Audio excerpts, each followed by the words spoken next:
बंदी छोड़ सतगुरु रामपाल जी परमेश्वर जी की जय हो।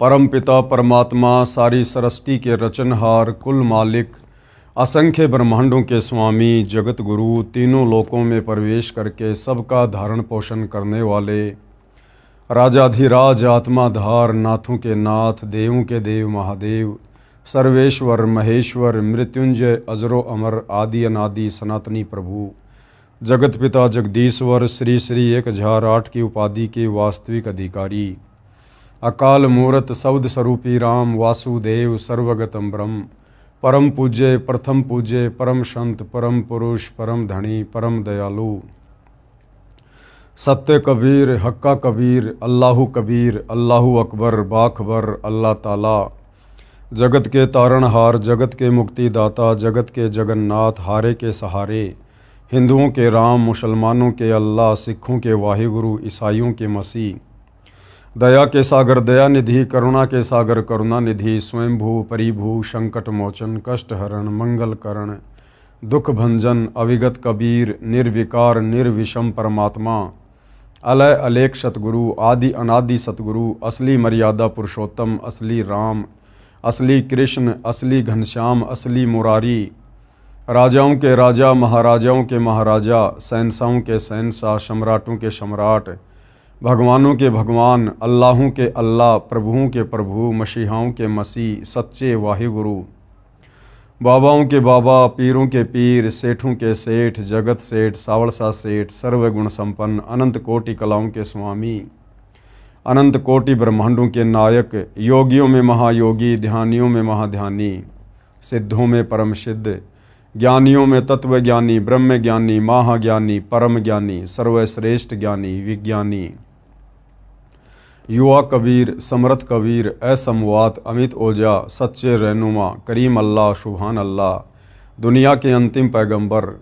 8 सितंबर 1951 से गांव धनाना, जिला सोनीपत, हरियाणा, भारतवर्ष की पावन भूमि पे प्रकट रियल कल की भगवान श्री नारायण साकार हरि, श्री बाबा साहेब, नूर अनंत परमात्मा, सच्चे दरवेश, सच्चे बाखबर, संत श्रोमणी सतगुरु रामपाल जी परमेश्वर जी के चरण कमल में साध संगति से जुड़े हुए देश विदेश से आप और हम सभी सत्सेवक भाई बहनों का अनंत कोटि दंडवत प्रणाम। सत्साई भाई और बहनों, बहुत बड़ी दया, बहुत बड़ी मेहर पूज्य गुरुदेव भगवान की, परमेश्वर रामपाल जी की, जिनके शुभ आशीर्वाद से, विशेष आशीर्वाद से, उन्हीं के कर कमल से लिखित पवित्र पुस्तक हिंदू साहिबान नहीं समझे गीता वेद पुराण, इस पवित्र पुस्तक के ऊपर वीडियो बनाने की श्रृंखला जारी है। प्रत्येक वीडियो में विशेषकर हिंदू समाज से जुड़े भाई बहनों को अध्यात्म के विषय में बहुत कुछ जानने, सीखने और समझने को मिल रहा है। तो अभी तक जितने भी वीडियो बन चुके हैं, यदि आपने पहली बार ये वीडियो देखा है या देख रहे हैं, तो आप जियों से गुजारिश है कि इस पवित्र पुस्तक के निष्कर्ष तक पहुंचने के लिए आप जी ने इस पुस्तक की भूमिका से सारे वीडियो देखने पड़ेंगे। आपने भाग 1 से वीडियो देखने का प्रयास करना है, तभी आप आगे की बातों को समझ पाएंगे। तो भाई और बहनों, पिछले वीडियो में पूज्य गुरुदेव भगवान ने हमें इन पुराणों के विषय में बताया, समझाया, साथ में सतयुग से लेकर त्रेता द्वापर ये जितने भी साधु संत महात्मा ऋषिजन थे, जिनके बड़े बड़े नाम थे, बड़ी बड़ी महिमा थी, जिनकी हम कथाएं सुना करते थे कि फला फला ऋषि ने सातों समुद्रों का पानी पी लिया, वशिष्ठ ऋषि ने ये चमत्कार कर दिया, विश्वामित्र ने ऐसा कारनामा कर दिया, दुर्वासा ऋषि ने अपने एक वचन से 56 करोड़ यादुओं का नाश कर दिया, और हम इनको बहुत बड़े सूरमा माना करते थे, सूरमा समझा करते थे। जबकि अब पूज्य गुरुदेव भगवान ने आकर अपने सत्संगों में और हिंदू साहिबान नहीं समझे गीता वेद पुराण, इस पवित्र पुस्तक में हमें इनकी जड़ बताई कि इन साधु संत महात्माओं को, ऋषियों को, श्री रामचंद्र जी के गुरु वशिष्ठ जैसों को, विश्वामित्र जैसों को, श्री कृष्ण जी के गुरु दुर्वासा जैसे ऋषियों को वेदों के बारे में, गीता के बारे में या अध्यात्म के बारे में कै ख गै का भी ज्ञान नहीं था। वेदों का हवाला देकर ये लोग केवल उआ बाई बका करते थे। और उस समय इस ब्राह्मण वर्ग को ही शिक्षा ग्रहण करने का अधिकार था, आम जन को शिक्षा ग्रहण करने का अधिकार नहीं था, जिसके चलते आम जन इन शास्त्रों में क्या लिखा हुआ है अध्यात्म के विषय में हम नहीं जान पाते थे। और जैसा भी ये हमारे धर्मगुरु, धर्म के मार्गदर्शक, ऋषि मुनि हमें बता दिया करते थे, हम लोग इनको परम विद्वान मानकर, संस्कृत के ज्ञाता मानकर, वेदों के मर्मज्ञ मानकर इनकी बातों पर विश्वास कर लिया करते थे। तो भाइयों और बहनों, अब जाकर इस कलयुग की बिचली पीढ़ी में स्वयं परम अक्षर ब्रह्म ने सतलोक से चलकर पृथ्वी पर तत्वदर्शी संत के रूप में सन 1994 से ये सारे धर्मशास्त्र दिखा दिखाकर, इन ऋषि महर्षियों की जीवनी दिखा दिखाकर इनकी आध्यात्मिक पोल पट्टी खोली है।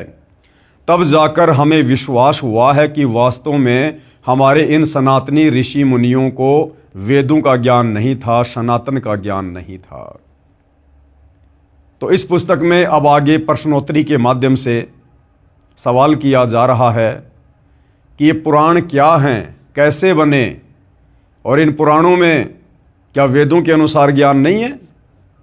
और हमारे जो बड़े बड़े महापुरुष हुए हैं, जिन्होंने पुराणों की रचना की हैं, जिनकी कथाएं इन पुराणों में हम पढ़ते हैं, क्या इनको भी वेदों का ज्ञान नहीं था? तो पूज्य गुरुदेव भगवान कह रहे हैं कि इनको तो कै ख गय का भी ज्ञान नहीं था। तो भाइयों और बहनों, अब हम आगे बढ़ते हैं यथार्थता को समझने के लिए। प्रश्न नंबर 14, क्या पुराण शास्त्र नहीं है?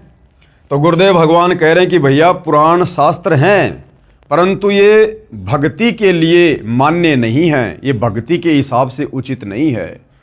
इन पुराणों में ऋषि मुनियों का अपना अनुभव ज़्यादा है। इन ऋषि मुनियों ने शास्त्रों के विरुद्ध साधना करते हुए जो समाधियाँ लगाई, जो भक्ति की, और इनको उस भक्ति के प्रतिफल में जैसा भी अनुभव हुआ, वो अनुभव इन ऋषि मुनियों ने इन पुराणों में लिख दिया। और ऋषि मुनियों का अनुभव यदि वेदों से मेल नहीं खाता है, गीता जी से मेल नहीं खाता है, तो वो शास्त्र भक्ति के योग्य नहीं है। अब हम आगे इन्हीं पुराणों से और उन्हीं बड़े बड़े ऋषि मुनियों की, संतों की जो कथाएं लिखी हुई हैं, उन कथाओं से निष्कर्ष निकालेंगे कि इन बड़े बड़े ऋषि मुनियों का आचरण क्या था, इनका चरित्र क्या था, इनकी रहनी करनी क्या थी। क्या इनके जीवन चरित्र को देखकर, पढ़कर हम कभी भगत बन सकते हैं? हम सच्ची साधना कर सकते हैं? क्या इन ऋषि मुनियों की साधना वेदों के अनुसार थी? तो उसके लिए गुरुदेव हमें कुछ उदाहरण दे रहे हैं। सबसे पहले दुर्वासा ऋषि का उदाहरण दिया जा रहा है, जो कि द्वापर युग में श्री कृष्ण जी के गुरु थे। एक बार पांडव वनवास में थे। दुर्योधन के कहने से दुर्वासा ऋषि 88,000 ऋषियों को लेकर पांडवों के यहाँ गया। मन में दोष लेकर गया था कि पांडव मेरी मन इच्छा अनुसार भोजन करवा नहीं पाएंगे, मैं उनको श्राप दे दूंगा और वे नष्ट हो जाएंगे। अब गुरुदेव भगवान क्या कह रहे हैं कि जिस दुर्वासा ऋषि को हम बहुत बड़ी तोप माना करते थे कि श्री कृष्ण जी का गुरु तो बहुत पहुंचा हुआ महात्मा होगा, अब गुरुदेव क्या कह रहे हैं, क्या यह नेक व्यक्ति का कर्म है? दुष्ट आत्मा ऐसा करता है। दुर्वासा ऋषि श्री कृष्ण जी के गुरु, जिनको हम बहुत बड़ी तोप समझा करते थे कि जो भगवान का गुरु है वो तो पता नहीं क्या होगा। पूज्य गुरुदेव भगवान ने उसके कर्म को देखते हुए, उसके चरित्र को देखते हुए, एक संत, एक भगत होने के बावजूद और ऐसा दुष्ट आचरण, जिस समय पांडव वनवास भोग रहे थे, उसी समय पांडवों को और अधिक दुखी करवाने के लिए दुर्योधन ने दुर्वासा ऋषि को अपने राजमहल में बुलवाया, उसको बढ़िया बढ़िया खाना खिलाया, बढ़िया उसको दान दक्षिणा दी, अच्छी उसकी सेवा की। क्यों? ताकि दुर्वासा ऋषि मेरे कहने से जंगल में जाकर पांडवों को श्राप दे और वो नष्ट हो जाएं, और फिर मैं दुर्योधन सदा सदा के लिए हस्तिनापुर का राजा बन जाऊंगा। और दुर्वासा ऋषि ठीक दुर्योधन की योजना के अनुसार मन में दोष लेकर पांडवों को श्राप देने की इच्छा से जंगल में चला गया और पांडवों के पास जाकर कहने लगा कि भैया मुझे आज के बोए हुए गेहूं से बनी रोटियां चाहिए, साथ में मुझे मानसरोवर का जल चाहिए, आज ही आम का पौधा बीजा हो, आज ही वो पेड़ बना हो, आज ही उसके फल लगे हों, मुझे वो आम खाने में चाहिए। यानी ऐसी ऐसी डिमांड कर दी जो पूरी हो ही नहीं सकती थी। और दुर्वासा को पता था कि यदि ये मेरी डिमांड पूरी नहीं करेंगे तो मुझे बहाना मिल जाएगा इनको शराप देने का। तो पूज्य गुरुदेव भगवान हमें इन महात्माओं के चरित्र से परिचित करवा रहे हैं कि ऐ हिंदू समाज के नादान भक्तों, श्रद्धालुओं, हिंदू साहिबानों, तुम अज्ञानता के कारण, नासमझी के कारण, इन शास्त्रों को पढ़कर इनका निष्कर्ष ना निकाल पाने के कारण भक्ति और भगवान के नाम पर भ्रमित हो। इन हमारे ज्ञानहीन धर्म गुरुओं ने जैसा हमारे को मन में आया वैसा ही भक्ति मार्ग पर चलाया और हमें शास्त्र विधि त्याग कर मनमाने आचरण पर लगा दिया और हमें इन पुराणों से मीठी मीठी कथा कहानियाँ सुनाकर ये अपनी रोजी रोटी का धंधा बनाए हुए थे। अब पता चलेगा भाई और बहनों कि असल में संत क्या होता है, असल में भगत क्या होता है, महात्माओं के लक्षण क्या होते हैं, ऋषि मुनियों का आचरण क्या होता है। तो द्वापर युग में श्री कृष्ण जी के धर्म गुरु ऋषि दुर्वासा, जिनकी महिमा पूरे संसार में अब पता चल रहा है, परम अक्षर ब्रह्म तत्वदर्शी संत सतगुरु रामपाल जी के माध्यम से। अब बताओ इन पुराणों को पढ़कर आप और हम क्या शिक्षा ग्रहण करेंगे, कहाँ तक हम अध्यात्म में जा सकते हैं। अगर हम इनकी कथाएं पढ़ेंगे दुर्वासा जैसे ऋषियों की, तो हमारे अंदर भी ये कथाएं पढ़ने के चलते इन्हीं के गुण आएंगे, हमारे अंदर भी दुष्टता आएगी, धोखाधड़ी का भाव आएगा। तो बताओ भाई और बहनों, इन पुराणों को पढ़ने के चलते और इन पुराणों के अनुसार भक्ति साधना यदि हम करेंगे तो क्या हम कभी भी मुक्ति को प्राप्त करेंगे? कभी नहीं कर सकते। तो दुर्वासा ने सोचा कि मुझे भोजन वो करवा नहीं पाएंगे मेरी इच्छा अनुसार और वे नष्ट हो जाएंगे। अब गुरुदेव कह रहे हैं क्या यह नेक व्यक्ति का कर्म है? क्या एक नेक व्यक्ति ऐसा करेगा? एक सामान्य व्यक्ति भी ऐसा नहीं कर सकता, जबकि ये तो अपने आप को बहुत बड़े महात्मा समझते थे। दुष्ट आत्मा ऐसा कार्य करता है। विचार करो, क्या कह रहे हैं गुरुदेव कि पुण्यात्माओं विचार करो। दुर्वासा महान तपस्वी था, दुर्वासा तप किया करता था, घोर तप। तप के कारण उसके अंदर सिद्धियां आ जाती थी और सिद्धियों का नाजायज फायदा उठाते हुए किसी को आशीर्वाद देकर लाभ दे देता था तो किसी के ऊपर नाराज होकर उसको श्राप दे दिया करता था, जिस कारण से डरता हुआ समाज इनके आगे नतमस्तक रहता था। समाज इन लोगों की इज्जत इनके गुणों के चलते नहीं करता था, इनकी भक्ति के चलते नहीं करता था, इनके अच्छे आचरण के चलते नहीं करता था। इन लोगों से डरते हुए ये राजा लोग और आम जन इनका आदर सत्कार किया करते थे कि कहीं ये महात्मा गुस्से में आकर हमें कोई शराप ना दे दे और हमारा सत्यानाश ना हो जाए। दुर्वासा महान तपस्वी था, जबकि भाई और बहनों ये पवित्र गीता जी तप करने को मना कर रही है कि जो व्यक्ति घोर तप करते हैं, मन कल्पित घोर तप करते हैं, वो इस शरीर में विराजमान देवी देवताओं को और मुझ गीता ज्ञान दाता को भी दुखी करते हैं। तो ये दुर्वासा तो वेदों के विरुद्ध साधना किया करता था, वेदों के विरुद्ध। दुर्वासा महान तपस्वी था। उस घोर तप करने वाले पापाचारी नराधम ने क्या जुल्म करने की ठानी। दुर्वासा को गुरुदेव ने उसके आचरण के चलते नराधम की संज्ञा दी है, यानी नरों में नीच, इंसानों में नीच व्यक्ति। दुखियों को और दुखी करने के मकसद से गया। वो पांडव बेचारे पहले से ही जंगल में वनवास भोग रहे थे, महादुखी थे, और दुर्योधन के कहने से वो दुर्वासा उन पांडवों को जो पहले से दुखी थे उनको और अधिक दुखी करने के मकसद से चला गया। तो बताओ, ऐसा आदमी नराधम नहीं होगा, पापाचारी नहीं होगा, दुष्ट आत्मा नहीं होगा, तो और क्या होगा? क्या ये राक्षसी कर्म नहीं था? क्योंकि राक्षस ही दूसरों को बेवजह दुखी किया करते थे। क्या यह क्रूर कर्मी नराधाम नहीं था? आगे क्या कह रहे हैं गुरुदेव? इसी दुर्वासा ऋषि ने बच्चों के मजाक करने से क्रोधवश यादवों को श्राप दे दिया। एक बार क्या हुआ, श्री कृष्ण जी का बेटा प्रद्युम्न अपने कुछ साथियों के साथ में दुर्वासा ऋषि की परीक्षा लेने के लिए, कि सुना है दुर्वासा ऋषि बड़ा तपस्वी है, बड़ा अंतर्यामी है, तीनों लोकों की जानता है।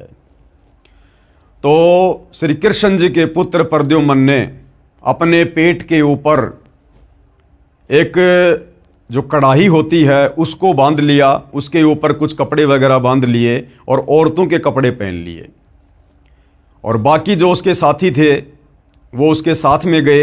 एक उसका नकली पति बना दिया गया और दुर्वासा ऋषि के पास गए और उन्होंने कहा कि महात्मा जी, बड़े दिनों के बाद में इस बहन को गर्भ रहा है, परिवार को बड़ी खुशी है, वो ये जानना चाहते हैं कि इसके गर्भ में लड़का है या लड़की है, इसके गर्भ में क्या है, इसके गर्भ से क्या होगा। तो दुर्वासा ऋषि ने अपनी दिव्य दृष्टि से देखा तो पता चला कि ये तो मेरे साथ मजाक करने आए हैं। इतनी सी बात पर वो दुर्वासा ऋषि क्रोधित हो गया, आग बबूला हो गया, आंखें लाल कर ली, चिमटा हाथ में उठा लिया और श्राप दे दिया कि बताऊं क्या होगा? यादव कुल का नाश होगा, सत्यानाश होगा। और भाइयों और बहनों, इतिहास गवाह है, दुर्वासा ऋषि के उसी श्राप के चलते आगे चलकर श्री कृष्ण जी समेत पूरा यादव कुल, यानी 56 करोड़ यादव, जिसमें श्री कृष्ण जी समेत उनके बेटे बेटियां, उनकी पत्नी, उनका परिवार, उनके रिश्तेदार, सब लोग आपस में लड़ झगड़ कर कट कट कर यमुना के किनारे प्रभास क्षेत्र में समाप्त हो गए। इसलिए गुरुदेव भगवान ने दुर्वासा जैसे ऋषियों को, जो घोर तप किया करते थे, तप करके शक्तियां इकट्ठी किया करते थे और उसके बाद किसी का भला तो किसी का बुरा कर दिया करते थे, इसलिए परमेश्वर जी ने दुर्वासा जैसे ऋषियों को, जिनकी कथाएं इन पुराणों में आती हैं, इनको नराधम और दुष्ट आत्मा की संज्ञा दी है। इसी दुर्वासा ऋषि ने बच्चों के मजाक करने से क्रोधवश यादवों को श्राप दे दिया। बताओ, गलती तो करी कुछ एक बच्चों ने, 5-7 बच्चों ने, और श्राप दे दिया 56 करोड़ यादवों को। गलती 3-4 बच्चों ने, यानी प्रद्युम्न पुत्र श्री कृष्ण आदि ने की, और श्राप पूरे यादव कुल का नाश होने का दे दिया। दुर्वासा के श्राप से 56 करोड़, यानी 56 करोड़ यादव आपस में लड़कर मर गए। श्री कृष्ण जी भी मारे गए। क्या ये राक्षसी कर्म दुर्वासा का नहीं था? और ऐसे राक्षसी कर्म करने वाले संतों की, महंतों की, ऋषियों की कथाएं सुनकर क्या हम मोक्ष प्राप्त कर सकते हैं? इसलिए भाइयों और बहनों, ये जो पुराण हैं, इन पुराणों की कथाएं, इन पुराणों का ज्ञान वेदों के विरुद्ध है, गीता जी के विरुद्ध है, और इनके ऊपर अमल करने से हम कभी भी अध्यात्म की ऊंचाइयों को नहीं छू सकते।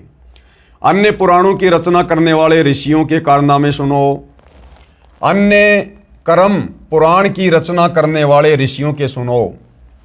वशिष्ठ ऋषि ने एक राजा को राक्षस बनने का श्राप दे दिया। वशिष्ठ ऋषि जो त्रेता युग में विष्णु अवतार श्री रामचंद्र जी के गुरु थे, सोचिए उनका कितना बड़ा आदर सम्मान होगा, कितनी महिमा होगी। 3 लोक के स्वामी विष्णु अवतार रामचंद्र जी के गुरु, और उनके कर्म दुष्ट आत्मा जैसे, नराधम जैसे। वशिष्ठ ऋषि ने एक राजा को राक्षस बनने का श्राप दे दिया। वह राक्षस बनकर दुखी हुआ। वशिष्ठ ऋषि ने एक अन्य राजा को इसलिए मरने का श्राप दे दिया जिसने ऋषि वशिष्ठ से यज्ञ अनुष्ठान न करवाकर अन्य से करवा लिया। गुरुदेव ने सत्संग में बताया कि एक समय एक राजा ने यज्ञ करवाना था, और यज्ञ करवाने के लिए वो राजा पहले वशिष्ठ ऋषि के पास गया। तो वशिष्ठ ऋषि ने कहा कि भैया मेरे पास तो पहले से एडवांस बुकिंग है, मैं तेरा यज्ञ 1 साल के बाद करूंगा। राजा वापस आ गया। राजा ने सोचा कि वशिष्ठ जी को तो काफ़ी समय लगेगा, चलो मैं किसी दूसरे ब्राह्मण से, दूसरे ऋषि से यज्ञ करवा लेता हूँ। उसने दूसरे ऋषि से यज्ञ करवा लिया। उधर से वशिष्ठ ऋषि भी आ गया कि चलो भाई, वो राजा आया था, उसका यज्ञ करने के लिए चलते हैं। वहाँ आने के बाद वशिष्ठ को पता चला कि राजा ने तो यज्ञ करवा लिया, राजा का तो यज्ञ चल रहा है। इतनी सी बात से नाराज होकर दान दक्षिणा के चक्कर में, मान बढ़ाई के चलते, और वशिष्ठ ने उस राजा को श्राप दे दिया कि तेरी मृत्यु होगी। बताओ भाई और बहनों, ये भक्तों के लक्षण हैं, ये संतों के लक्षण है, ये ऋषि मुनियों के लक्षण है। अब सोचो, ऐसे ऋषि वशिष्ठ ने अपने शिष्य श्री रामचंद्र जी को भला क्या शिक्षा दी होगी। फिर उस राजा ने भी वशिष्ठ ऋषि को श्राप दे दिया, क्योंकि भक्ति कमाई तो राजाओं के पास भी होती थी। उस राजा ने भी वशिष्ठ को मरने का श्राप दे दिया। उधर से राजा ने भी शरीर छोड़ दिया, और फिर वशिष्ठ ऋषि को जो श्राप लगा था उसके चलते वशिष्ठ ऋषि को भी मरना पड़ा। उसने भी अपना शरीर छोड़ा। फिर दोबारा से कैसे उनको पुनर्जन्म मिला, उसकी कथा यहाँ गुरुदेव बता रहे हैं इन पुराणों में। वशिष्ठ ऋषि ने एक अन्य राजा को इसलिए मरने का श्राप दे दिया जिसने ऋषि वशिष्ठ से यज्ञ अनुष्ठान न करवाकर अन्य से करवा लिया। उस राजा ने वशिष्ठ ऋषि को मरने का श्राप दे दिया। दोनों की मृत्यु हो गई। वशिष्ठ जी का पुनः जन्म इस प्रकार हुआ जो पुराण कथा है। अब देखना भाई और बहनों, फिर दोबारा से वशिष्ठ ऋषि जी का जन्म कैसे हुआ। दो ऋषि जंगल में तपस्या कर रहे थे। ऊपर से एक मेनका आ गई, उर्वशी आ गई, अति सुंदर थी। उसके सौंदर्य को देखकर उन दोनों का वीर्यपात हो गया, और इस विधि से भाई और बहनों वशिष्ठ जी का पुनर्जन्म हुआ। वशिष्ठ जी का पुनर्जन्म इस प्रकार हुआ जो पुराण कथा है। दो ऋषि जंगल में तप कर रहे थे। एक अप्सरा स्वर्ग से आई, बहुत सुंदर थी। उसे देखने मात्र से दोनों ऋषियों का वीर्य संकलन यानी वीर्यपात हो गया। अब ये थे भाई और बहनों हमारे ऋषि महात्मा। ये दो ऋषि जो जंगल में तपस्या कर रहे थे। ऋषि यानी भगत, साधक। और क्यों गए थे वो जंगल में अपना घर परिवार छोड़कर? भगवान प्राप्त करने के लिए, साधु बनने के लिए, भक्ति करने के लिए। और वहां जाने के बाद फिर क्या हुआ? बन गए फिर वो भगत। दो ऋषि जंगल में तप कर रहे थे। एक अप्सरा स्वर्ग से आई, बहुत सुंदर थी। उसे देखने मात्र से दोनों ऋषियों का वीर्य संकलन यानी वीर्यपात हो गया। दोनों ने बारी बारी जाकर झोपड़ी में रखे खाली घड़े में वीर्य छोड़ दिया। उससे एक तो वशिष्ठ ऋषि वाली आत्मा का पुनर्जन्म हुआ, नाम वशिष्ठ ही रखा गया। दूसरे का कुंभज ऋषि नाम रखा जो अगस्त ऋषि कहलाया। अब देख लो भाई और बहनों, वशिष्ठ ऋषि और अगस्त ऋषि जिसने एक घूंट में 7 समुद्र पी लिए थे। इस प्रकार से इनकी उत्पत्ति हुई है।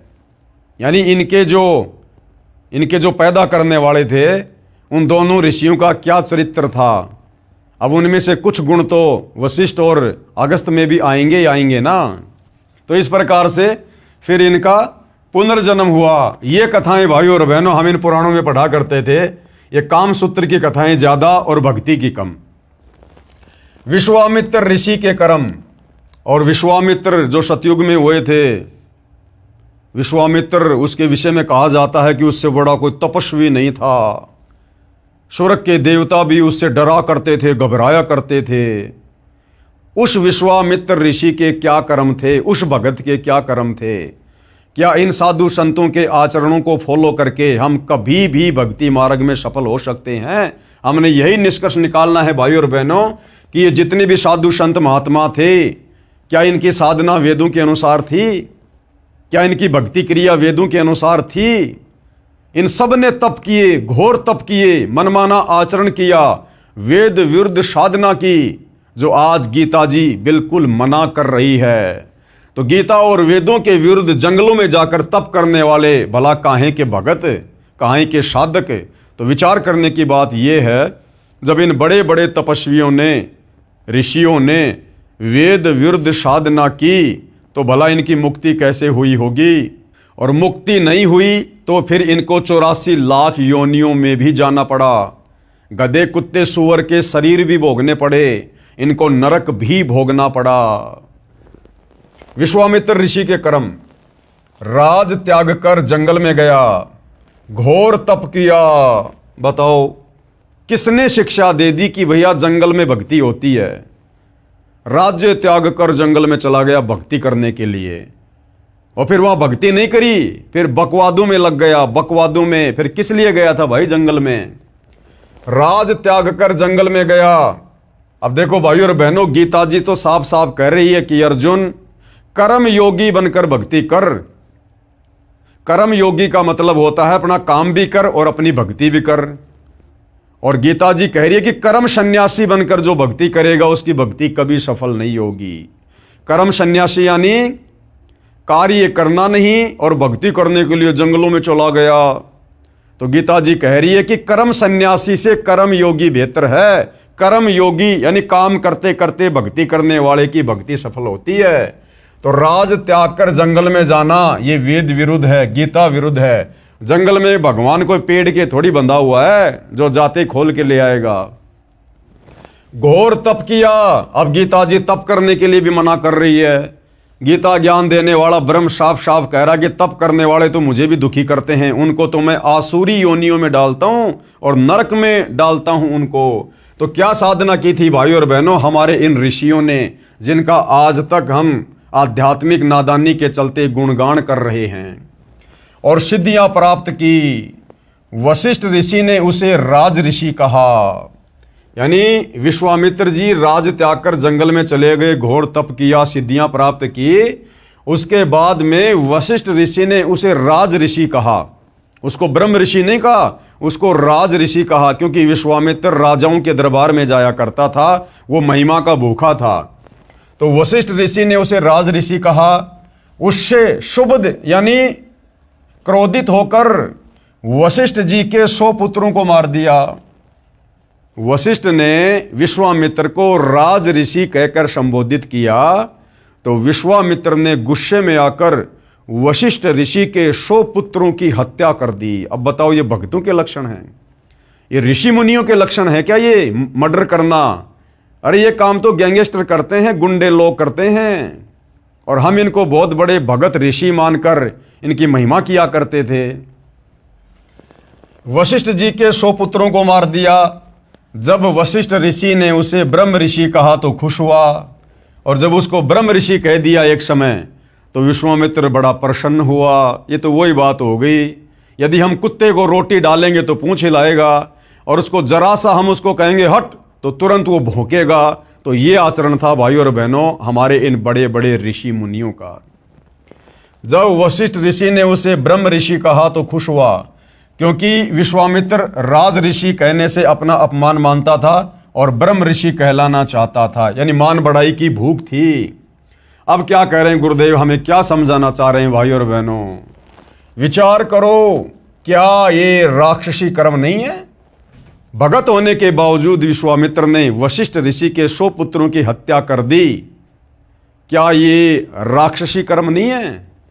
क्या ये असुरों जैसे कर्म नहीं है? इसलिए गुरुदेव इनको नराधम दुष्ट आत्माओं की संज्ञा देते हैं। ऐसे ऐसे ऋषियों की रचनाएं हैं 18 पुराण में।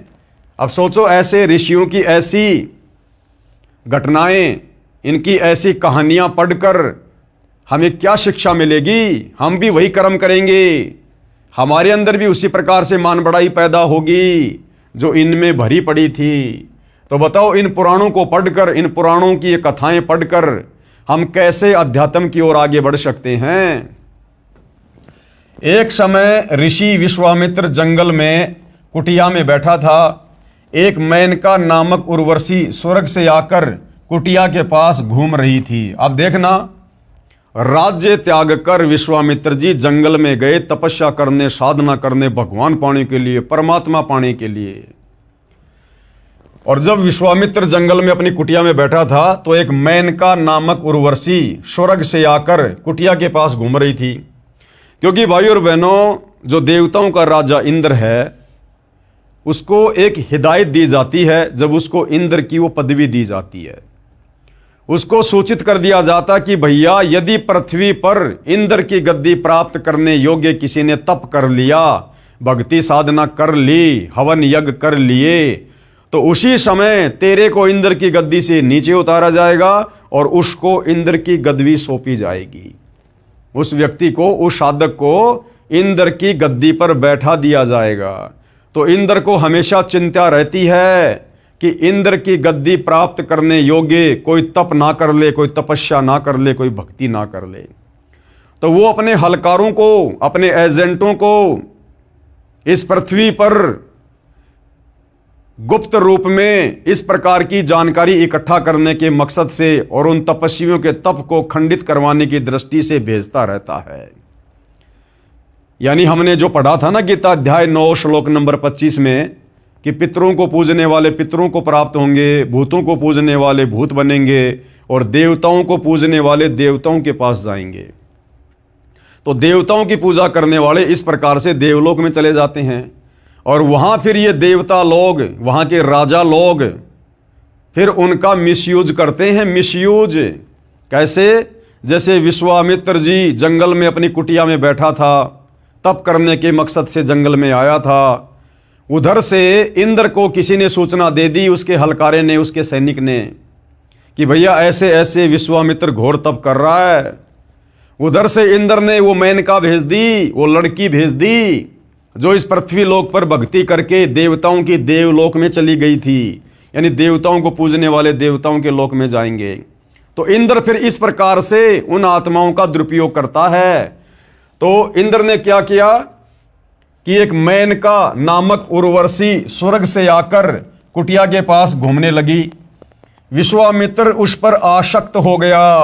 बताओ, राज्य छोड़कर गया था, बाल बच्चे छोड़कर गया था, अपनी जो पत्नियां थी उनको छोड़ छाड़ के गया था कि मैं भक्ति करूंगा, भगत बनूंगा, और जंगल में जाकर फिर वही कुकर्म करने लग गया।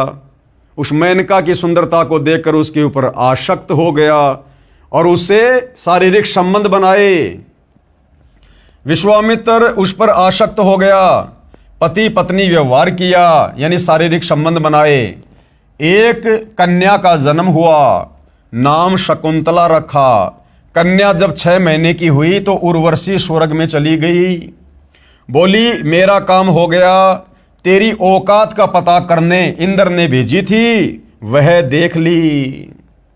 जाते जाते उस मेनका ने क्या कहा कि मुझे तो इंद्र ने भेजी थी तेरी औकात का पता करने के लिए कि तू कितना बड़ा भगत है, तू कितना बड़ा तपस्वी है, तू घर छोड़कर, बाल बच्चों को छोड़कर भक्ति करने आया था या बकवाद करने आया था। भाई का इतना समूह हो गया, इतना समूह। कन्या 6 महीने की हुई तो उर्वशी स्वर्ग में चली गई। बोली मेरा काम हो गया, तेरी औकात का पता करने इंद्र ने भेजी थी, वो देख ली। कहते हैं विश्वामित्र उस कन्या को कण्व ऋषि की कुटिया के सामने रखकर फिर से गहरे जंगल में तप करने गया। कण्व ऋषि ने उस कन्या को पाल पोस कर राजा दुष्यंत से विवाह कर दिया। अब एक बार तो भाई ने तपस्या करके किला तोड़ दिया, फिर दोबारा से गहरे जंगल में चला गया।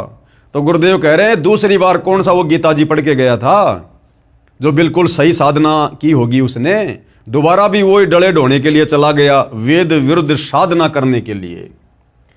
तो क्या कह रहे हैं गुरुदेव, विचार करो, विश्वामित्र पहले उसी गहरे जंगल में घोर तप करके आया ही था। अरे उस गहरे जंगल में तो पहले तप करके आया था, उसके बाद वो अप्सरा के ऊपर आसक्त हो गया और दोबारा से गहरे जंगल में चला गया और आते ही वशिष्ठ जी के पुत्र मार डाले, उर्वशी से उलझ गया, नाश करवाकर फिर डले ढोने गया।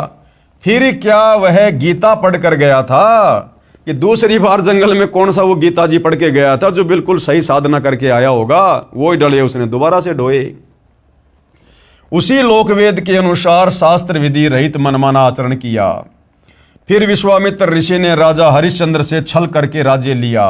बताओ, फिर विश्वामित्र ने राजा हरिश्चंद्र से छल करके, धोखा करके और उसका राज्य छीन लिया। बेचारा राजा हरिश्चंद्र, उसका बेटा, उसकी पत्नी, उन्होंने कितने दुख उठाए। अब बताओ, हम इनको ऋषि मुनि कहें या हम इनको नराधम कहें, इनको साधु संत कहें या इनको पापात्मा कहें। क्या एक भगत, एक ऋषि कभी किसी को दुखी कर सकता है? कभी किसी के ऊपर इस प्रकार से पीड़ाओं का दौर शुरू कर सकता है?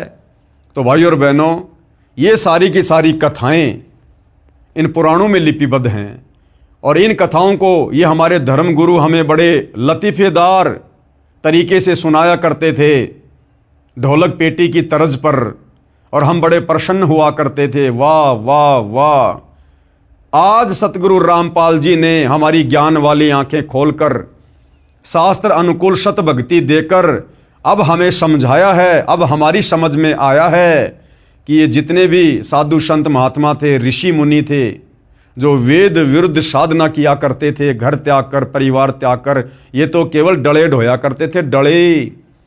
भक्ति नाम की कोई चीज़ नहीं थी इनके पास। ये तप करके, क्योंकि तप करने से सिद्धियाँ आ जाती हैं, सिद्धियाँ प्राप्त करके किसी का भला कर देते थे, किसी का बुरा कर दिया करते थे, और इस प्रकार जनता में भय व्याप्त करके, एक डर का माहौल पैदा करके ये राजाओं से बख्शिश ले लिया करते थे, राज दरबारों में पड़े रहा करते थे उनके धर्म गुरु बनकर। तो ये था हमारे इन ऋषि मुनियों का, तपस्वियों का चरित्र, जो आज सतगुरु रामपाल जी ने सर्व के समक्ष इन्हीं के जीवन चरित्र से, इन पुराणों से निकाल कर दिखा दिया है। फिर विश्वामित्र ऋषि ने राजा हरिश्चंद्र से छल करके राज्य लिया। राजा हरिश्चंद्र, उसकी पत्नी तारावती तथा पुत्र रोहतास के साथ अत्याचार किए। उसके बाद भाइयों और बहनों, अगस्त ऋषि का चमत्कार। अगस्त ऋषि और वशिष्ठ ऋषि किस प्रकार से पुनर्जन्म को प्राप्त हुए थे, आपने पढ़ लिया होगा। तो अगस्त ऋषि ने फिर क्या चमत्कार किया और उसकी महिमा बन गई। एक अगस्त ऋषि हुआ है जो कुंभज से जन्मा था, कुंभज से। उसने तप करके सिद्धियां प्राप्त की। अगस्त ऋषि ने भी तप किया, और तप करना वेदों के विरुद्ध है, गीता जी के विरुद्ध है, और जो व्यक्ति गीता और वेदों के विरुद्ध साधना करेगा उसका मोक्ष नहीं, उसकी मुक्ति नहीं, उसका जन्म मरण का झंझट समाप्त नहीं हो सकता, वो लक 84 में धक्के खाएगा ही खाएगा। तो अगस्त ऋषि, जिसकी इतनी बड़ी महिमा थी, वो भी वेद विरुद्ध साधना किया करता था। उसने तप करके सिद्धियां प्राप्त की, 7 समुद्रों को एक घूंट में पी लिया, फिर वापस भर दिया अपनी महिमा बनाने के लिए। क्या ये मुक्ति है? ऐसे ऐसे ऋषियों की अपनी विचारधारा इन पुराणों में है। पुराणों में जो ज्ञान वेदों व गीता से मेल नहीं करता वह लोक वेद है, यानी सुनी सुनाई बात है, उसे त्याग देना चाहिए, छोड़ देना चाहिए। इन ऋषियों से प्राप्त लोक वेद को वर्तमान पवित्र हिंदू धर्म के वर्तमान धर्म प्रचारक, गीता मनीषी, आचार्य तथा शंकराचार्य व महामंडलेश्वर प्रचार कर रहे हैं। इस कूड़े ज्ञान को, इस अज्ञान को, जो कि वेद विरुद्ध है, गीता जी के विरुद्ध है, मुक्ति मार्ग के विरुद्ध है, ये हमारे वर्तमान के तमाम आचार्य, शंकराचार्य, धर्म गुरु, मंडलेश्वर प्रचार करते हुए फिर रहे हैं। तो विचार करो भाइयों और बहनों, फिर हमारे वर्तमान के धर्म गुरुओं को, आचार्य और शंकराचार्यों को भला कहां से मुक्ति का ज्ञान प्राप्त है? अरे जो हमारे वर्तमान के धर्म गुरु वेद विरुद्ध साधना करने वाले, इन ऋषि मुनियों की कथाओं से युक्त इन पुराणों का प्रचार प्रसार करते फिर रहे हैं, तो उन वर्तमान के धर्म गुरुओं को भला फिर कहां ज्ञान है जो उनके अनुसार भक्ति साधना करके हम लोग मुक्ति प्राप्त कर लेंगे। इन ऋषियों से प्राप्त लोक वेद को वर्तमान पवित्र हिंदू धर्म के वर्तमान धर्म प्रचारक, गीता मनीषी, आचार्य तथा शंकराचार्य व महामंडलेश्वर प्रचार कर रहे हैं, तथा हिंदू धर्म के अनुयायी यानी हिंदू उसी अज्ञान को ढो रहे हैं जो गीता में मनमाना आचरण बताया है, अर्थात व्यर्थ साधना कही है। अब पुनः उसी विषय पर चर्चा करता हूं कि हिंदू साहिबान नहीं समझे निर्मल गीता ज्ञान। यानी अब तो धीरे धीरे हिंदू समाज से जुड़े भाई बहनों को ये बात समझ में आ जानी चाहिए कि आज से पहले हमारे पूर्वज, हमारे धर्म गुरु क्या भक्ति साधना किया करते थे, और उस वेद विरुद्ध भक्ति साधना करने के चलते उनकी क्या गति हुई होगी या दुर्गति हुई होगी। तो गुरुदेव कह रहे हैं कि अब पुनः उसी विषय पर चर्चा करता हूं कि हिंदू साहिबान यानी हिंदू धर्म से जुड़े भाई बहन, नहीं समझे निर्मल गीता ज्ञान, इस गीता के ज्ञान को समझ नहीं पाए। प्रश्न नंबर 15, हिंदू पक्ष। भक्ति व धर्म कर्म तो लगभग सब करते हैं, आप तथा आपके अनुयायी ही नहीं करते। यानी किसी ने सवाल किया हिंदू धर्म की ओर से सतगुरु रामपाल जी से कि भक्ति व धर्म कर्म तो लगभग सब करते हैं, आप कौन? सतगुरु रामपाल जी, और आपके अनुयायी ही नहीं करते। आप कहना क्या चाहते हैं? आपकी बातों से लग रहा है कि आपके अतिरिक्त कोई ठीक से भक्ति नहीं करते। तो गुरुदेव ने क्या उत्तर दिया? यह सही है कि जो आप कह रहे हैं ना, ये बिल्कुल सत्य बात है। दास रामपाल दास यही कहता है कि विश्व में कोई भी गुरु मेरे अतिरिक्त शास्त्रोक्त साधना न तो स्वयं करता है और न ही अपने अनुयायियों से करवाता है। ये परम सत्य है, क्योंकि उनको अपने अपने शास्त्रों का ज्ञान ही नहीं है। किनको? हिंदू धर्म गुरुओं को। उनको अपने अपने शास्त्रों का यानी गीता और वेदों का ज्ञान ही नहीं है। आप निम्न बातें नोट करो और बताओ। प्रश्न नंबर 16, क्या आप बता सकते हैं गीता अध्याय 18 श्लोक 62 में गीता बोलने वाले प्रभु ने अपने से अन्य किस परमेश्वर की शरण में जाने को कहा है? तो गुरुदेव ने सवाल किया कि भैया क्या आप और आपके धर्मगुरु बता सकते हैं कि गीता का ज्ञान देने वाले भगवान ने, जिसको तुम श्री कृष्ण जी कहते हो, विष्णु कहते हो, असल में वो ब्रह्म है जो श्री कृष्ण जी के शरीर में प्रेत की तरह प्रवेश करके महाभारत के युद्ध में गीता जी का ज्ञान बोल रहा है। तो गीता का ज्ञान बोलने वाला वो भगवान गीता अध्याय 18 श्लोक नंबर 62 में अपने से अन्य और किस भगवान की शरण में जाने को अर्जुन को कह रहा है? क्या पता है तुम्हारे धर्मगुरुओं को? क्या पता है हिंदू समाज के श्रद्धालुओं को? किसी को नहीं पता, किसी को नहीं पता। तो बताओ फिर सतगुरु रामपाल जी के अलावा गीता और वेदों का ज्ञान वर्तमान में फिर है किसको? क्या आप बता सकते हैं गीता अध्याय 18 श्लोक 62 में गीता बोलने वाले प्रभु ने अपने से अन्य किस परमेश्वर की शरण में जाने को कहा है? उत्तर हिंदुओं की ओर से श्री कृष्ण यानी श्री विष्णु जी ने अपनी शरण में आने को कहा है। श्री विष्णु जी से ऊपर कोई शक्ति यानी सत्ता अर्थात भगवान ही नहीं है। फिर अपने से अन्य की शरण में जाने को कहने का प्रश्न ही नहीं है। प्रश्न नंबर 17 यानी हिंदुओं से फिर सवाल किया गया है कि आपको शास्त्रों का ज्ञान नहीं है, इसलिए आप ऐसी बातें कह रहे हो। अन्यथा गीता अध्याय 18 श्लोक नंबर 62 में गीता ज्ञान देने वाले भगवान ने, जिसे आप श्री कृष्ण समझो या विष्णु समझो, साफ साफ कह रहा कि अर्जुन, अगर तुझे जन्म मरण से पूर्णतया छुटकारा चाहिए तो उस परम अक्षर ब्रह्म की शरण में चला जा, उस सनातन परम धाम को प्राप्त कर और उसके लिए अध्याय 4 श्लोक नंबर 34 के अनुसार किसी तत्वदर्शी संत की खोज कर ले। भैया मेरे पास वो भक्ति नहीं है। तो प्रश्न 17, आपको शास्त्रों का ज्ञान नहीं है इसलिए आप ऐसी बातें कह रहे हो। उत्तर हिंदू पक्ष अब उत्तर दे रहा है कि मैं 40 वर्ष से धार्मिक ग्रंथों गीता व पुराणों को पढ़ता आ रहा हूं, मुझे पूर्ण ज्ञान है। प्रश्न 18 हिंदू पक्ष की ओर से, प्रमाण दिखाओ जो बातें आप कह रहे हो कि श्री विष्णु जी से ऊपर श्री देवी जी व उससे ऊपर काल ब्रह्म है, काल ब्रह्म से ऊपर परम अक्षर ब्रह्म है।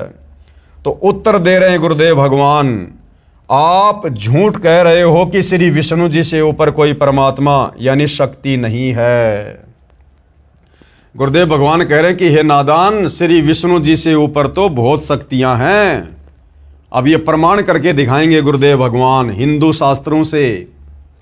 पेश है प्रमाण के लिए संक्षिप्त श्रीमद् देवी भागवत पुराण के प्रथम स्कंद के अध्याय 4 पेज नंबर 44 और 45 की फोटोकॉपी, जिसमें श्री विष्णु जी ने कहा है कि मैं देवी दुर्गा अष्टंगी की भक्ति करता हूं।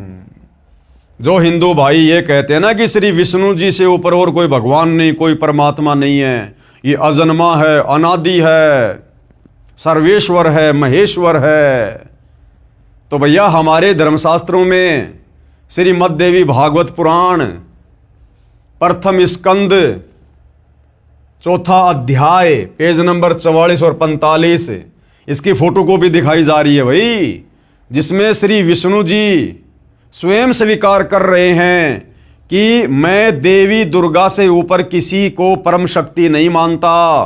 यानी मेरे से ऊपर तो देवी दुर्गा है और देवी दुर्गा से ऊपर मैं किसी को परमात्मा नहीं मानता, और मैं तो खुद देवी दुर्गा की भक्ति करता हूं। तो विष्णु जी से ऊपर तो देवी दुर्गा हो गई। फिर आगे चलकर देवी दुर्गा कह रही है कि मेरी भक्ति भी छोड़ दो, तुम ब्रह्म की भक्ति करो, ब्रह्म की भक्ति जो कि ब्रह्मलोक में रहता है, ओम उसका मंत्र है।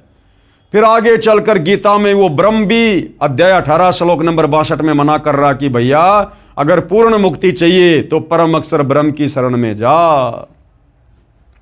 तो ये है भाइयों और बहनों श्रीमद् देवी भागवत पुराण पहला स्कंद चौथा अध्याय, और इसका पेज नंबर है ये 44।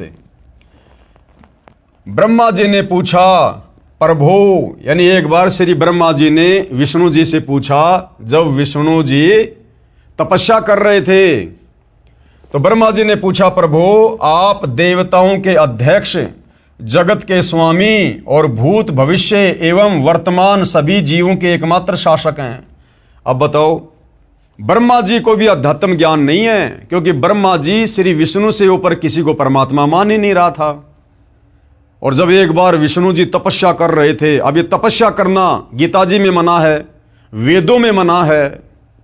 अब बताओ भाई और बहनों, आप हिंदू भाई बहनों के अनुसार यदि गीता जी का ज्ञान श्री कृष्ण उर्फ श्री विष्णु जी ने कहा है, तो भैया श्री विष्णु जी तो गीता जी में अर्जुन को तपस्या करने के लिए मना कर रहे हैं कि घोर तप करने वाले तो मुझे दुखी करते हैं, परेशान करते हैं, उनको तो मैं आसुरी योनियों में डालता हूं, भूत प्रेत और पितर की योनियों में डालता हूं।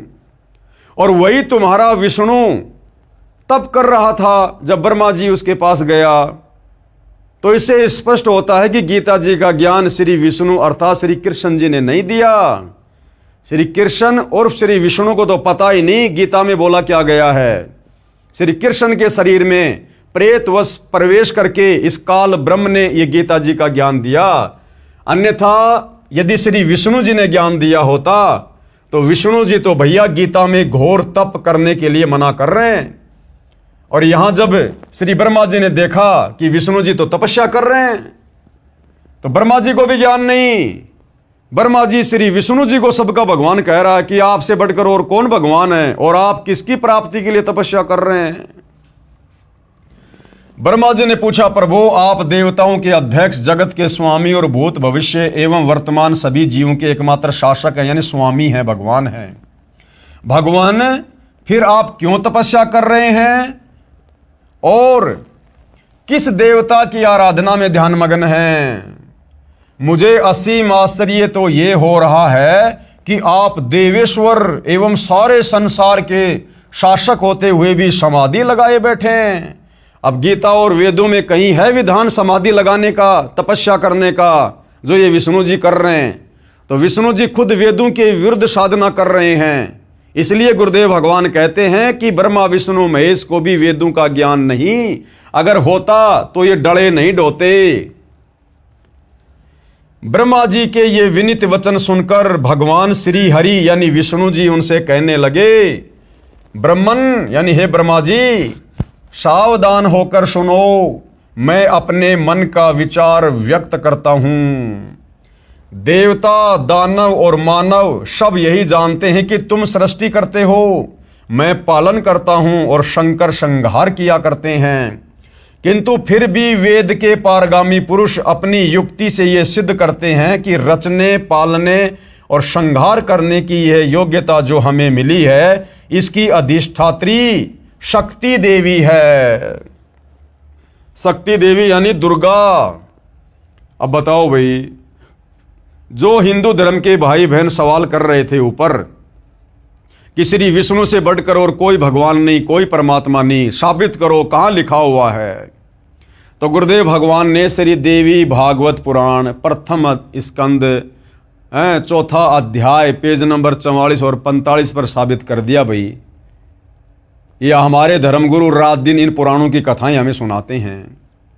इन्हीं में लिखा हुआ दिखा दिया पूज्य गुरुदेव भगवान ने, सतगुरु रामपाल जी ने, कि ना तो ब्रह्मा जी को ज्ञान और ना श्री विष्णु जी को वेद ज्ञान, जो तपस्या कर रहे हैं, समाधि लगाए बैठे हैं और कह रहे हैं कि दुनिया की नजरों में तो यही है, संसार की नजरों में तो यही है कि ब्रह्मा तुम तो संसार की सृष्टि करते हो, मैं विष्णु पालन पोषण करता हूं और शंकर सबका संहार करता है।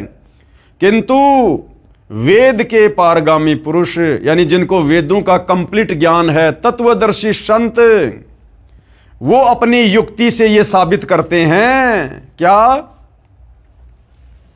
फिर भी वेद के पारगामी पुरुष अपनी युक्ति से ये सिद्ध करते हैं कि रचने, पालने और श्रृंगार करने की ये योग्यता जो हमें मिली है, इसकी अधिष्ठात्री शक्ति देवी है। क्योंकि समुद्र मंथन के दौरान इन तीनों देवताओं को यहाँ की व्यवस्था संभालने के लिए, चलाने के लिए इस काल ब्रह्म के आदेश से देवी दुर्गा ने ही शक्तियाँ दी थी। इसलिए भाइयों और बहनों, श्री विष्णु जी शक्ति देवी से ऊपर कह रहे हैं मैं किसी को भगवान नहीं मानता। यानी जो हिंदू भाई ये सवाल कर रहा था कि विष्णु से बढ़कर और कोई परमात्मा नहीं है, तो देख लो भाइयों और बहनों, श्री विष्णु जी तो शक्ति के अधीन होकर, ये तीनों देवता ब्रह्मा विष्णु महेश अपनी माता देवी दुर्गा शक्ति देवी के अधीन होकर कार्य कर रहे हैं। यानी इनसे ऊपर तो ये देवी दुर्गा भगवान है। वे कहते हैं कि संसार की सृष्टि करने के लिए तुम में राजसी शक्ति का संचार हुआ है। यानी ब्रह्मा जी रजोगुण हैं, मुझे यानी विष्णु सात्विक शक्ति मिली है, यानी श्री विष्णु जी सतोगुण युक्त हैं, और रुद्र यानी शंकर, रुद्र में तामसी शक्ति का आविर्भाव हुआ है, यानी श्री शंकर जी तमोगुण हैं। उस शक्ति के अभाव में तुम इस संसार की सृष्टि नहीं कर सकते, मैं पालन करने में सफल नहीं हो सकता, और रुद्र यानी शंकर जी से संहार कार्य होना भी असंभव नहीं। ब्रह्मा जी हम सभी, देख लो भाई, विष्णु जी कह रहे हैं ब्रह्मा जी को कि ब्रह्मा जी हम सभी यानी मैं और शंकर और तुम, हम सभी यानी तीनों देवता उस शक्ति के सहारे ही अपने कार्यों में सदा सफल होते आए हैं। यानी देवी दुर्गा के, शक्ति देवी के आशीर्वाद से हम तीनों के कार्य हो रहे हैं। तो ब्रह्मा विष्णु महेश से बड़ी शक्ति, ब्रह्मा विष्णु महेश से बड़ा भगवान यहां पर कौन साबित हुआ? देवी दुर्गा। मैं सदा तप करने में लगा रहता हूं। बताओ भाइयों और बहनों, गीता और वेद तप करने के लिए मना कर रहे हैं कि तप करने वाला नरक में जाएगा, 84 लाख योनियों में जाएगा। और विष्णु जी कह रहे कि मैं सदा तप करने में लगा रहता हूं, यानी वेद विरुद्ध साधना। अब सोचो भाइयों और बहनों, जब ब्रह्मा विष्णु महेश को वेदों का ज्ञान नहीं, तो इनसे वेद लेकर इनके वंशज मनु जैसों को फिर कहां से ज्ञान होगा? और मनु जैसों से वेद ज्ञान पढ़कर आगे समाज में आधा अधूरा ज्ञान फैलाने वाले हमारे इन ऋषि मुनियों को फिर कहां से ज्ञान हुआ होगा? जो ये पुराण लिख लिख के चले गए, इन पुराणों की जिन्होंने रचना कर दी, अपना अनुभव लिख दिया। इसलिए भाइयों और बहनों, अध्यात्म के नाम पर, भक्ति और भगवान के नाम पर, सत्य साधना के नाम पर पूरा संसार विचलित है, पूरा संसार। अब दोबारा से सतगुरु रामपाल जी इस अध्यात्म को उठा रहे हैं। तो विष्णु जी कह रहे हैं कि मैं सदा तप करने में लगा रहता हूं, उस शक्ति के शासन से कभी मुक्त नहीं रह सकता, यानी दुर्गा देवी के कंट्रोल में काम करता हूं। कभी अवसर मिला तो लक्ष्मी के साथ सुखपूर्वक समय बिताने का सौभाग्य प्राप्त होता है। मैं कभी तो दानवों के साथ युद्ध करता हूं। अखिल जगत को भय पहुंचाने वाले दैत्यों के विकराल शरीरों को शांत करना यानी नष्ट करना मेरा परम कर्तव्य हो जाता है। बताओ, बेचारा तप करके सिद्धियां प्राप्त करता है विष्णु, और सिद्धियां प्राप्त करके फिर सारी जिंदगी राक्षसों के साथ में लड़ाई झगड़ा करने में लगा रहता है। यानी भाई और बहनों, पल भर की भी शांति नहीं हमारे भगवानों को, पल भर की भी। अब इनकी भक्ति करके फिर हमें कैसे परम शांति प्राप्त होगी? उन्हीं भगवती शक्ति का मैं निरंतर ध्यान किया करता हूं। ब्रह्मा जी, अब देख लो भाइयों और बहनों, जो कह रहे थे कि विष्णु से ऊपर कोई भगवान नहीं, कोई शक्ति नहीं, ब्रह्मा जी मेरी जानकारी में इस भगवती शक्ति से बढ़कर दूसरे कोई देवता नहीं है। क्लियर कर दिया विष्णु जी ने कि मेरी जानकारी में इस भगवती शक्ति दुर्गा से बढ़कर और कोई भगवान नहीं, कोई देवता नहीं। यानी विष्णु जी ने अपने से ऊपर देवी दुर्गा को साबित कर दिया। जो भाई ये कह रहे थे सवाल करके कि विष्णु जी से ऊपर कोई भगवान नहीं, कोई परमात्मा नहीं, देख लो भाई, इन्हीं पुराणों में लिखा हुआ है। आगे क्या कह रहे हैं गुरुदेव भगवान, इस संक्षिप्त श्रीमद देवी भागवत के उल्लेख से हिंदू पक्ष का दावा गलत सिद्ध होता है। हिंदू पक्ष ने जो दावा किया था ना कि विष्णु से बढ़कर और कोई शक्ति नहीं, कोई भगवान नहीं, तो भैया ये श्री मद देवी भागवत पुराण पहला स्कंद चौथा अध्याय पेज नंबर 44 और 45 बिल्कुल क्लियर कर रहा है। और हिंदू पक्ष ने जो सवाल किया था वो हिंदू पक्ष यहां पर गलत साबित हुआ। इस संक्षिप्त श्रीमद देवी भागवत के उल्लेख से हिंदू पक्ष का दावा गलत सिद्ध होता है कि श्री विष्णु जी से ऊपर कोई भगवान नहीं है, क्योंकि श्रीमद देवी भागवत देवी पुराण के प्रथम स्कंद के अध्याय 4 में प्रमाण है कि एक बार श्री ब्रह्मा जी ने श्री विष्णु जी को महान तप करते हुए देखकर प्रसन्न किया। अब दोबारा से आपको गुरुदेव भगवान दिखा रहे हैं लिखा हुआ, जो आपने अभी फोटोकॉपी में देखा कि एक बार श्री ब्रह्मा जी गए विष्णु जी से मिलने, तो ब्रह्मा जी ने देखा कि विष्णु जी तो तप करने में लगे हुए हैं। एक बार श्री ब्रह्मा जी ने श्री विष्णु जी को महान तप करते हुए देखकर प्रसन्न किया कि हे प्रभु, आप देवताओं के अध्यक्ष, जगत के स्वामी तथा सभी जीवों के शासक होते हुए भी किस देवता की आराधना में ध्यानमग्न हैं। मुझे असीम आश्चर्य तो ये हो रहा है कि आप देवेश्वर यानी देवताओं में सर्वश्रेष्ठ एवं सारे संसार के शासक यानी मालिक स्वामी भगवान होते हुए भी समाधि लगाए बैठे हैं। आप सर्व समर्थ पुरुष से बढ़कर कौन विशिष्ट है। यानी ब्रह्मा जी तो विष्णु जी से बढ़कर किसी को समर्थ भगवान मान ही नहीं रहा, उसे बताने की कृपया कीजिए। ब्रह्मा जी कह रहे हैं विष्णु जी मुझे भी बताओ वो कौन सा भगवान है ऐसा जिसकी आप भी भक्ति कर रहे हो। ब्रह्मा जी के विनीत वचन सुनकर भगवान श्री हरि उनसे कहने लगे, ब्रह्मन सावधान होकर सुनो, मैं अपने मन का विचार व्यक्त करता हूं। मैं भगवती अध्याशक्ति यानी अष्टंगी यानी देवी दुर्गा का ध्यान तप करके किया करता हूं। अब यह तप करना भाई और बहनों कौन से शास्त्र में लिखा हुआ है? ना वेदों में ना गीता में। ये समाधि लगाना कौन से शास्त्र में लिखा हुआ है? तो जब हमारे तीनों भगवान ही वेद विरुद्ध साधना कर रहे हैं तो बाकी जीवों को, ऋषि मुनियों को, शंकराचार्यों को, महर्षियों को भला कहां से वेद ज्ञान होगा? इसलिए सबकी दुर्गति होती है। ये सारे के सारे लक 84 में जाते हैं, ब्रह्मा विष्णु महेश सहित। अब बताओ भाई और बहनों, फिर कौन बच गया हम जिसके मार्गदर्शन में भक्ति करें? इसलिए उस परम अक्षर ब्रह्म को, सत्य पुरुष को, कबीर देव को सत्य भक्ति बताने के लिए, वेद अनुकूल, गीता अनुकूल साधना बताने के लिए और संसार से करवाने के लिए स्वयं ही धरती पर तत्वदर्शी संत के रूप में प्रकट होना पड़ता है, जो निसंदेह वर्तमान में सतगुरु रामपाल जी हैं। अन्यथा सतयुग से लेकर वर्तमान का इतिहास बता दो, यदि किसी भी हिंदू, मुस्लिम, सिख, ईसाई धर्म के धर्म गुरुओं ने इस प्रकार से अपने अनुयायियों को, अपने समाज के लोगों को, श्रद्धालुओं को ये वेद पढ़ाए हों, गीता पढ़ाई हो, इस प्रकार से अध्यात्म ज्ञान को सुलझाया हो, आज तक किसी ने नहीं सुलझाया। केवल इन लोगों ने उलझाया है, उलझाया। अब सुलझा तो सतगुरु रामपाल जी रहे हैं। तो श्री विष्णु जी कह रहे हैं कि भैया मैं देवी दुर्गा का ध्यान तप करके किया करता हूं। ब्रह्मा जी, मेरी जानकारी में इन भगवती शक्ति यानी प्रकृति देवी, अष्टंगी देवी से बढ़कर दूसरे कोई देवता नहीं है। इस संक्षिप्त देवी भागवत पुराण के लेख से स्पष्ट हुआ कि श्री विष्णु अर्थात श्री कृष्ण जी श्री देवी दुर्गा जी की भक्ति यानी पूजा करते हैं।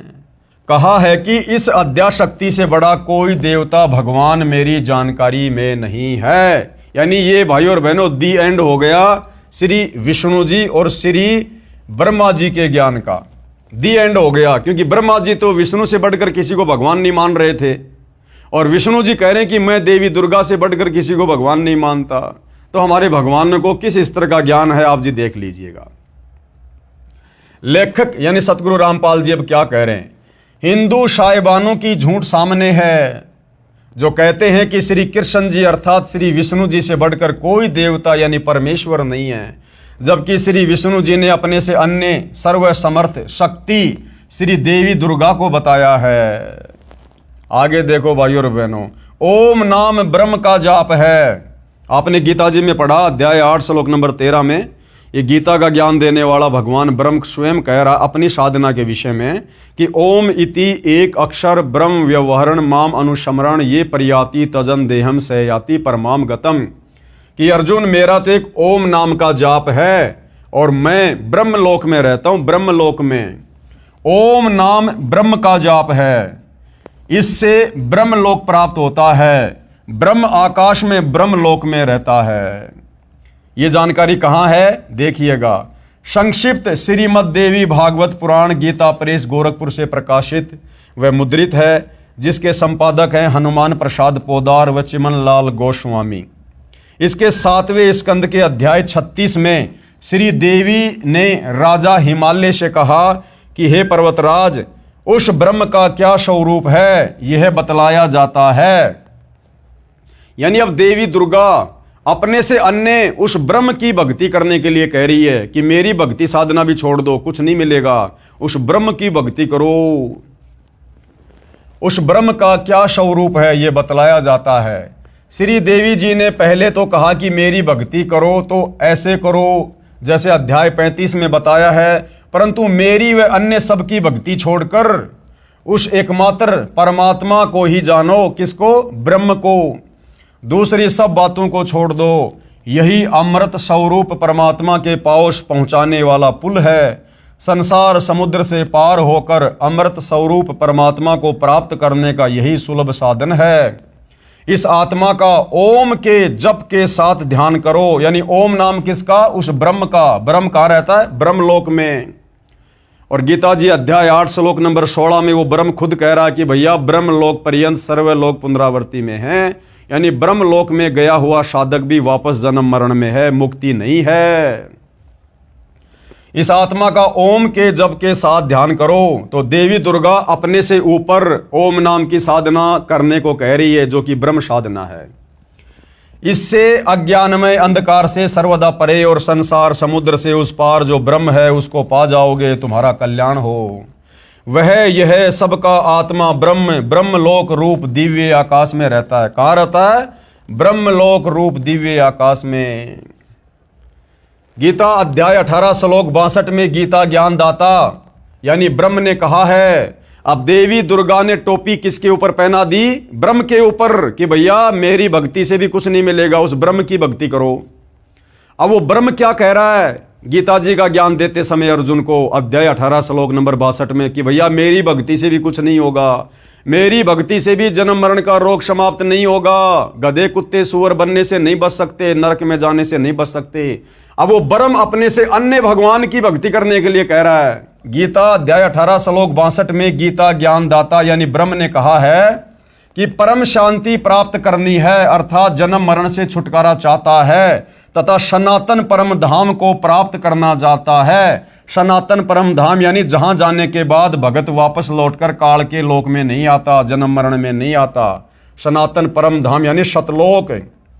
तो उस परमेश्वर की शरण में जा जिसको गीता अध्याय 8 श्लोक 3 में परम अक्षर ब्रह्म कहा है। अब बताओ, अध्याय 18 श्लोक 62 में गीता ज्ञान देने वाले ब्रह्म ने जिस ब्रह्म की भक्ति करने के लिए दुर्गा कह रही है, उस ब्रह्म ने कह दिया अर्जुन को कि भैया अगर तुझे सदा सदा के लिए जन्म मरण से छुटकारा पाना है तो उस परमेश्वर की शरण में जा जिसको उसी गीता ज्ञान दाता ने अध्याय 8 श्लोक नंबर 3 में परम अक्षर ब्रह्म कहा है, सत्य पुरुष कहा है, कबीर देव कहा है। तथा गीता अध्याय 8 श्लोक 8, 9, 10 में कहा है कि जो उस परम अक्षर ब्रह्म की भक्ति करता है उसी को प्राप्त होता है। यानी अपने से अन्य उस परम अक्षर ब्रह्म की भक्ति करने के लिए ये ब्रह्म स्वयं कह रहा है। गीता अध्याय 15 श्लोक 4 में गीता ज्ञान दाता ने यानी इस ब्रह्म ने कहा है कि तत्व ज्ञान रूपी शस्त्र से अज्ञान को काटकर उसके पश्चात परमेश्वर के उस परम पद की खोज करनी चाहिए जहां जाने के पश्चात साधक लौटकर संसार में नहीं आते। जिसने संसार की रचना की है उसकी भक्ति कर, यानी गीता ज्ञान देने वाला ब्रह्म तो अपने से अन्य उस परम अक्षर ब्रह्म की भक्ति करने की सलाह दे रहा है। गीता बोलने वाला क्षर ब्रह्म यानी काल निरंजन है, वह परम अक्षर ब्रह्म की भक्ति करने को कह रहा है। क्लियर कर दिया गुरुदेव भगवान ने। विचार करें, अब पूज्य गुरुदेव भगवान क्या कह रहे हैं कि भाई विचार करो। श्री कृष्ण जी अर्थात श्री विष्णु जी श्री देवी दुर्गा को सबसे बड़ी बता रहे हैं। फिर श्री देवी दुर्गा ब्रह्म यानी क्षर पुरुष को समर्थ बता रही है, और फिर ये क्षर पुरुष यानी ब्रह्म किसको बड़ा बता रहा है? ये देवी दुर्गा उस ब्रह्म की भक्ति के लिए कह रही है। और जो ब्रह्म है यानी गीता ज्ञान देने वाला काल, वो अपने से समर्थ, सबकी उत्पत्ति करता, सबके धारण पोषण करता पुरुषोत्तम अविनाशी परमेश्वर की भक्ति करने को कह रहा है। और भाइयों और बहनों, उस अविनाशी परमेश्वर की भक्ति, परम अक्षर ब्रह्म की भक्ति वो कैसे मिलेगी? उसके लिए यही गीता का ज्ञान देने वाला ब्रह्म काल अध्याय 4 श्लोक नंबर 34 में कह रहा कि अर्जुन, उस तत्वदर्शी संत की शरण में जा, वो तुझे परम अक्षर ब्रह्म की भक्ति के विषय में तत्व ज्ञान बताएगा। और उस तत्वदर्शी संत के बताए अनुसार भक्ति साधना करने से भाई सदा सदा के लिए तेरा जन्म मरण से छुटकारा होगा, और तू उस सनातन परम धाम सतलोक में चला जाएगा, जहां जाने के बाद साधक वापस लौटकर संसार में फिर कभी नहीं आता है। तो भाइयों और बहनों, आज वही परम अक्षर ब्रह्म स्वयं तत्वदर्शी संत बनकर सतगुरु रामपाल जी के नाम से धरती पर प्रकट है। निसंदेह ये समस्त प्रमाण अपनी आंखों से देखकर आपको यकीन हो जाना चाहिए कि ऐसा निर्मल ज्ञान, ऐसा पाक साफ ज्ञान, ऐसा शुद्ध ज्ञान, ऐसा निर्णायक ज्ञान सतयुग से लेकर आज तक ना किसी ने दिया और ना आगे कोई दे पाएगा। तो पहचानने में भाई बहनों को देरी नहीं करनी चाहिए कि सतगुरु रामपाल जी क्या परम शक्ति है। और यदि इनकी शरण में आकर सत्य साधना नहीं की तो युगों युगों फिर इस काल ब्रह्म के जाल में फंसे रहेंगे, और इसी प्रकार से गधे कुत्ते सुअर के शरीर भोगते रहेंगे, नरक में कष्ट उठाते रहेंगे। इससे सिद्ध हुआ कि हिंदू गुरु साहिबानों को अपने सदग्रंथों का ही ज्ञान नहीं है। जिस अध्यापक को अपने पाठ्यक्रम की पुस्तकों का ही ज्ञान नहीं है तो वह विद्यार्थियों का भविष्य खराब कर रहा है। यानी हमारे धर्म गुरुओं को हिंदू धर्मशास्त्रों का ज्ञान नहीं है तो हिंदू समाज के आम जनों का भविष्य बर्बाद कर रहे हैं, उनसे बचना चाहिए। आगे क्या कह रहे हैं गुरुदेव? पेश है संक्षिप्त श्रीमद् देवी भागवत के 7वें स्कंद के अध्याय 36 के पेज 573 और 574 की फोटोकॉपी। यानी हर चीज का गुरुदेव भगवान हमें प्रमाण दे रहे हैं। अब ये देवी दुर्गा और राजा हिमालय की बातचीत जो आपने अभी मौखिक रूप से पढ़ी देखी, अब गुरुदेव भगवान इस देवी भागवत पुराण से दिखा रहे हैं। देवी के द्वारा हिमालय को ज्ञानोपदेश, ब्रह्म स्वरूप का वर्णन, यानी अपने से ऊपर उस ब्रह्म साधना के लिए देवी क्या कह रही है। श्री देवी जी कहने लगी, पर्वतराज, इस प्रकार योग युक्त होकर मुझ ब्रह्म स्वरूपा देवी का ध्यान करें। ये ध्यान आसन पर भली भांति बैठकर अहेतु की भक्ति के साथ करना चाहिए। उस ब्रह्म का क्या स्वरूप है ये बतलाया जाता है। यानी पहले तो ये अपनी साधना बता रही है, फिर आगे कह रही है कि और सब बातों को छोड़ दे, यानी मेरी भक्ति साधना को भी छोड़ दे। और क्या कर? यह बतलाया जाता है जो प्रकाश स्वरूप सबके अत्यंत समीप में स्थित हृदय रूप गुहा में स्थित होने के कारण गुहाचर नाम से प्रसिद्ध और महान पद अर्थात परंपराएं है। जितने भी चेष्टा करने वाले, श्वास लेने वाले, आंखों को खोलने मूंदने वाले प्राणी हैं, सब उस ब्रह्म में ही समर्पित हैं, उसी में स्थित हैं। सत असत सब कुछ वही है, वही सबके द्वारा वर्ण करने योग्य सर्वोत्कृष्ट है, यानी उसी की पूजा करनी चाहिए। वह समस्त प्रजा के ज्ञान से परे है, अर्थात किसी की बुद्धि में आने वाला नहीं है। ये तुम जानो, जो परम प्रकाश रूप है, जो सूक्ष्म से भी अत्यंत सूक्ष्म है, जिसमें संपूर्ण लोक और उन लोकों में निवास करने वाले प्राणी स्थित हैं। पढ़ते जाइए। 7वां स्कंद है संक्षिप्त देवी भागवत। ये अक्षर ब्रह्म है, वही सबके प्राण है, वही सबकी वाणी है और वही सबके मन है। वह यह परम सत्य और अमृत अविनाशी तत्व है। सौम्य, उस वेदने योग्य लक्ष्य का तुम वेदन करो, मन लगाकर उसमें तन्मय हो जाओ। सौम्य, उपनिषद में कथित महान अस्त्र रूप धनुष लेकर उस पर उपासना द्वारा तीक्ष्ण किया हुआ बाण संधान करो और फिर भावानुगत चित्त द्वारा उस बाण को खींचकर उस अक्षर रूप ब्रह्म को ही लक्ष्य बनाकर वेदन करो। प्रणव ओम धनुष है, जीवात्मा बाण है और ब्रह्म को उसका लक्ष्य कहा जाता है। परमाद रहित अत्यंत तत्परता से साधन संलग्न होकर उसका वेदन करना चाहिए और बाण के समान उसमें तन्मय हो जाना चाहिए। जिस ब्रह्म में स्वर्ग पृथ्वी अंतरिक्ष, स्वर्ग और पृथ्वी के बीच का आकाश संपूर्ण प्राणों के सहित इंद्रिय युक्त मन बुद्धि स्वरूप अंतःकरण ओतप्रोत हैं, उस एकमात्र परमात्मा को ही जाने, दूसरी सब बातों को छोड़ दे। दुर्गा कह रही है कि मेरी भक्ति को भी छोड़ दो, उस ब्रह्म की साधना करो। क्या कह रही है दुर्गा? उस एकमात्र परमात्मा को ही जाने, दूसरी सब बातों को छोड़ दे। यही अमृत रूप परमात्मा के पास पहुंचाने वाला पुल है। संसार समुद्र से पार होकर अमृत स्वरूप परमात्मा को प्राप्त करने का यही सुलभ साधन है। इस आत्मा का ओम के जप के साथ ध्यान करो। ओम नाम किसका? इस ब्रह्म का, काल का। इससे अज्ञानमय अंधकार से सर्वदा परे और संसार समुद्र से उस पार जो ब्रह्म है उसको पा जाओगे, तुम्हारा कल्याण हो। यानी देवी दुर्गा को भी वेद ज्ञान नहीं, गीता वाला ज्ञान नहीं। अगर होता तो ये कभी भी ब्रह्म साधना करने की सलाह नहीं देती, क्योंकि ब्रह्म तो गीता जी में खुद अपनी साधना को अध्याय 7 श्लोक नंबर 18 में अनुत्तम यानी घटिया बता रहा है और अपने से अन्य किसी और भगवान की शरण में जाने को कह रहा है। तो भाइयों और बहनों, भक्ति और भगवान के नाम पर, अध्यात्म के नाम पर, सत भक्ति के नाम पर सब लोग डामाडोल हैं, सब डामाडोल हैं। श्रीमद् देवी भागवत श्री देवी पुराण के 7वें स्कंद के अध्याय 36 पेज 573-74 के इस उल्लेख से स्पष्ट है कि श्री देवी जी ने अपनी व अन्य सबकी साधना त्याग कर ब्रह्म की साधना करने को कहा है। किसकी साधना करने को कहा है? ब्रह्म की साधना। अब हिंदू गुरुजन कहते हैं कि श्रीमद् भगवत गीता का ज्ञान श्री कृष्ण जी अर्थात श्री विष्णु जी ने अर्जुन को बताया। यह भी इनकी झूठ है। वास्तव में श्रीमद् भगवत गीता का ज्ञान श्री कृष्ण में प्रवेश करके ब्रह्म यानी काल ने कहा है।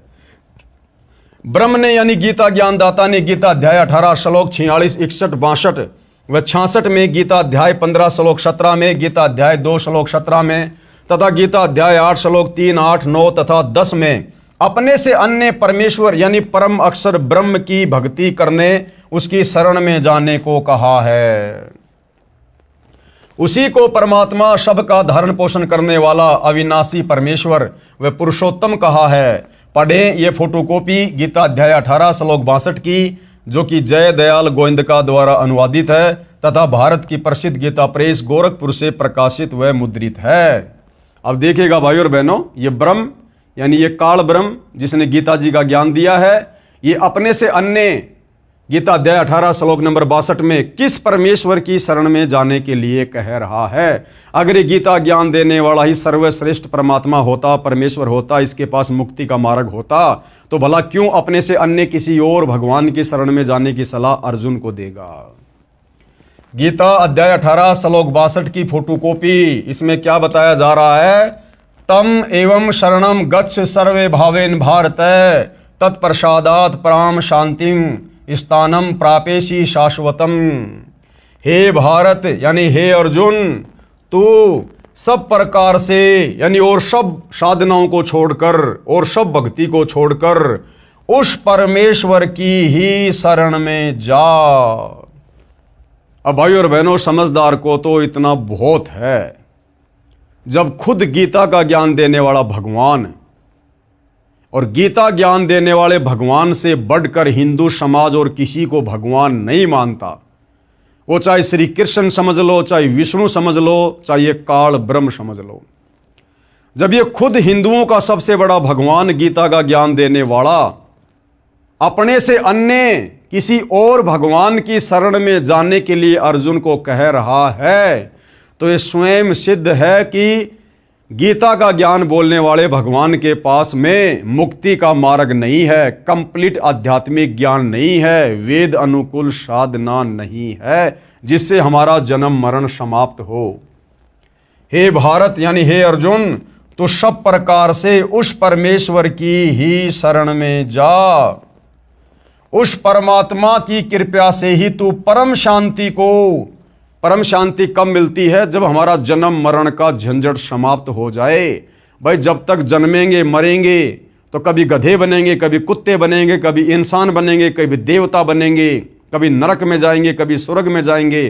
तो भाई परम शांति नहीं हो सकती जब तक हम जन्म और मरण में हैं। तो क्या कह रहा है कि उस परमात्मा की कृपा से ही तू परम शांति को तथा सनातन परम धाम को प्राप्त होगा। अगर इस काल का वो ब्रह्मलोक सनातन परम धाम होता तो यहां पर उस परमात्मा के परम धाम में जाने की सलाह नहीं देता। तो सनातन परम धाम का मतलब होता है जिस लोक का कभी भी विनाश नहीं होता है, कभी भी वहां प्रलय महाप्रलय नहीं होती है, और वहां के जीव कभी भी मरते नहीं हैं, विनाश नहीं होता है।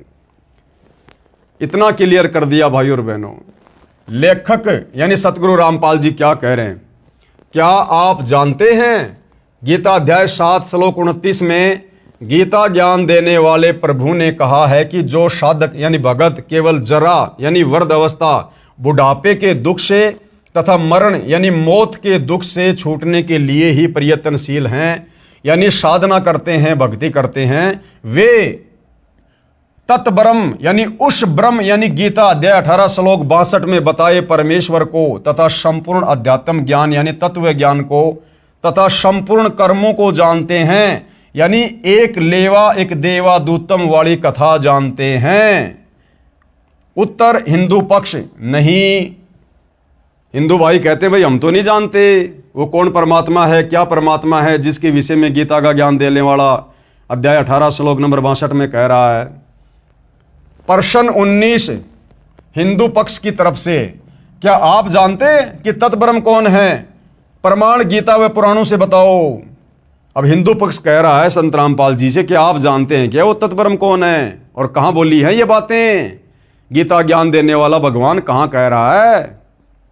तो गुरुदेव भगवान अब आपको गीता जी से ही प्रमाण दिखा रहे हैं।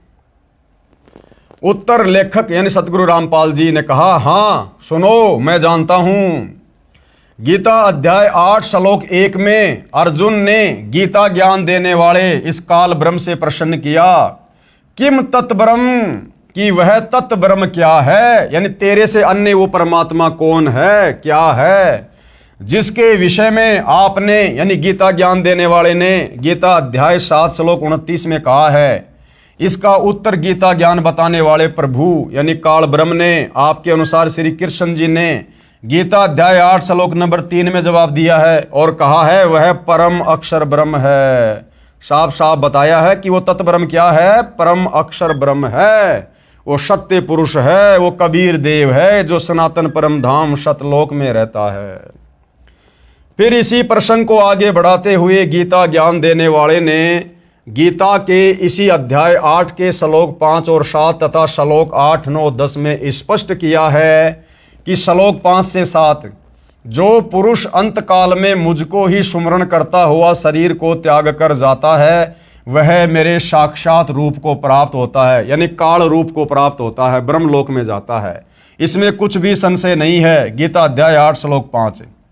हे कुंती पुत्र अर्जुन, अंत काल में मनुष्य यानी साधक जिस जिस भी भाव को यानी इष्ट को सुमरण करता हुआ शरीर का त्याग करता है उस भाव को ही प्राप्त होता है, क्योंकि वह सदा उसी के भाव से भावित हो रहा है। गीता अध्याय 8 श्लोक 6।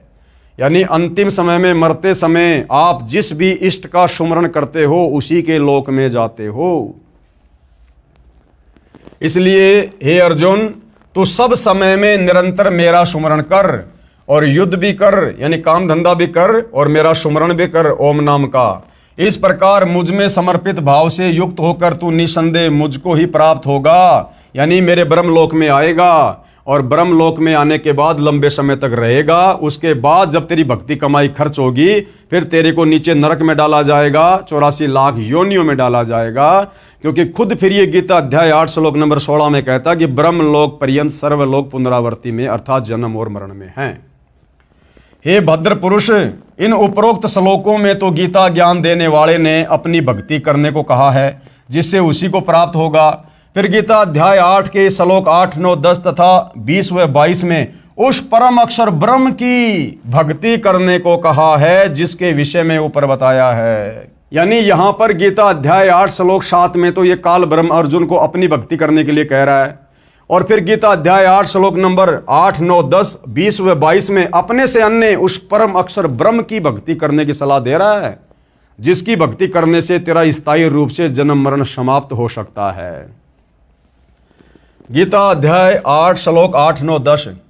हे पार्थ, परमेश्वर के यानी परम अक्षर ब्रह्म के अभ्यास रूप योग से यानी उसकी भक्ति करने से युक्त दूसरी ओर न जाने वाले चित्त से निरंतर चिंतन करता हुआ मनुष्य परम दिव्य परमेश्वर यानी परम अक्षर ब्रह्म को ही प्राप्त होगा। यानी जो अंतिम श्वास तक तत्वदर्शी संत से उपदेश लेकर उस परम अक्षर ब्रह्म की साधना करेगा और मरते समय तक करता रहेगा, वो अंत में उसी के सनातन परम धाम में जाएगा। ये सारांश है गीता अध्याय 8 श्लोक 8 का।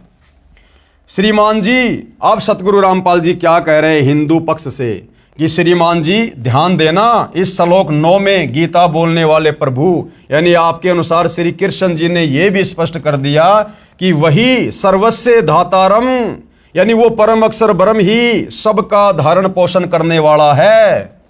यानी ये कह रहा है कि मैं भी भैया सबका पेट नहीं भर सकता, सबका पेट भरने वाला तीनों लोकों में प्रवेश करके वो परम अक्षर ब्रह्म ही है, मेरा भी पेट वही भर रहा है। जो अनादि सबके नियंता सूक्ष्म से अति सूक्ष्म सबके धारण पोषण करने वाले अचिंत्य स्वरूप सूर्य के सदृश प्रकाशमान अज्ञान से अति परे शुद्ध सच्चिदानंद घन परमेश्वर का सुमरण करता है। गीता अध्याय 8 श्लोक 9। वह भक्ति युक्त पुरुष यानी ऐसी भक्ति करने वाला उस परम अक्षर ब्रह्म की तत्वदर्शी संत से लेकर वह भक्ति युक्त पुरुष यानी भगत अंत काल में योग बल से यानी भक्ति की शक्ति से प्राणों यानी श्वासों को भ्रकुटी के मध्य में अच्छी तरह स्थापित करके यानी अपनी सुरती नृत्य उस परमात्मा के चरणों में लगा के फिर निश्चल मन यानी किसी भी प्रकार से डगमग ना होने वाले मन से सुमरण करता हुआ उस मेरे से दूसरे, गीता ज्ञानदाता कह रहा है कि मेरे से दूसरे दिव्य पुरुष यानी परम अक्षर ब्रह्म परमेश्वर को ही प्राप्त होता है। क्लियर कर दिया गीता ज्ञानदाता ने। हे जेंटलमैन यानी सतगुरु रामपाल जी कह रहे हैं उन नादान हिंदू भाई बहनों से जो इस प्रकार के सवाल कर रहे हैं अज्ञानता में। हे जेंटलमैन, क्या आपको व आपके धर्म गुरुओं को उस परमेश्वर परम अक्षर ब्रह्म का पता है?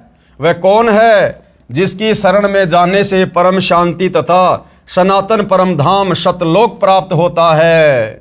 तो जेंटलमैन ने क्या कहा, कभी सुना ही नहीं, गीता रोज पढ़ता हूं, आज आंखें खुली हैं। अब भाई ठंडा हो गया लास्ट में जाके इतने प्रमाण देखने के बाद कि भाई मैंने तो कभी सुना ही नहीं, ना कभी हमारे धर्मगुरुओं ने बताया, और मैं तो रोज गीता पढ़ता था, लेकिन मेरी तो आंखें आज खुली हैं ये प्रमाण देखकर। क्या कह रहा है? जेंटलमैन ने कहा कभी सुना ही नहीं, गीता नित्य पढ़ता हूं, आज आंखें खुली हैं। तो बाकी भाई बहनों की भी आंखें खुल जानी चाहिए, अन्यथा भाई और बहनों समय बहुत तेजी से गतिमान है। पढ़ें उपरोक्त गीता के सर्व श्लोकों की फोटोकॉपी, जिसके अनुवादक श्री जय दयाल गोविंदका जी हैं तथा प्रकाशक व मुद्रक गीता प्रेस गोरखपुर है। इसी पुस्तक के पेज 20 व 23 पर गीता बोलने वाला नाशवान है, गीता का ज्ञान देने वाला ये ब्रह्मा विष्णु महेश का पिता, दुर्गा का पति, ये काल ब्रह्म जिसको क्षर ब्रह्म भी कहते हैं, क्षर पुरुष भी कहते हैं, ज्योति निरंजन भी कहते हैं, ये किस ब्रह्मांड का स्वामी है, ये भी नाशवान है, जन्म और मृत्यु होती है इसकी, सब कुछ गीता जी में लिखा हुआ है कंप्लीट। आप जी देखते जाइए। गीता बोलने वाला नाशवान है और परम अक्षर ब्रह्म यानी जिसके विषय में गीता ज्ञानदाता बार बार कहता कि उसकी शरण में जा, उसकी शरण में जा, वह परम अक्षर ब्रह्म अविनाशी है जिसका नाम कबीर है। प्रमाण के लिए गीता अध्याय 4 श्लोक 5, अध्याय 2 श्लोक 12, अध्याय 10 श्लोक 2 में पढ़ें। यानी गीता जी के इन श्लोकों में ये गीता का ज्ञान देने वाला भगवान, ये काल ब्रह्म अपनी जन्म और मृत्यु के विषय में बातें कर रहा है कि भाई मेरी तो जन्म और मृत्यु होती है। कौन कौन से श्लोकों में? अध्याय 4 श्लोक 5, अध्याय 2 श्लोक 12 और अध्याय 10 श्लोक 2 में, जिनमें गीता ज्ञानदाता ने अपना जन्म मृत्यु होना स्वीकारा है, तथा गीता अध्याय 2 श्लोक 17 में तथा अध्याय 15 के श्लोक 17 में अपने से अन्य यानी परम अक्षर ब्रह्म यानी सर्वश्रेष्ठ परमात्मा यानी परमेश्वर को अविनाशी बताया है। गीता अध्याय 18 श्लोक 62 में उसी की शरण में जाने को गीता बोलने वाले आपके अनुसार श्री विष्णु जी ने कहा है। कृपया पढ़ें फोटोकॉपी उपरोक्त श्लोकों की इसी पुस्तक के पेज नंबर 24 और 25 पर, यानी पहले आप जी देख चुके हैं, पढ़ चुके हैं, वीडियो दोबारा से देख सकते हैं।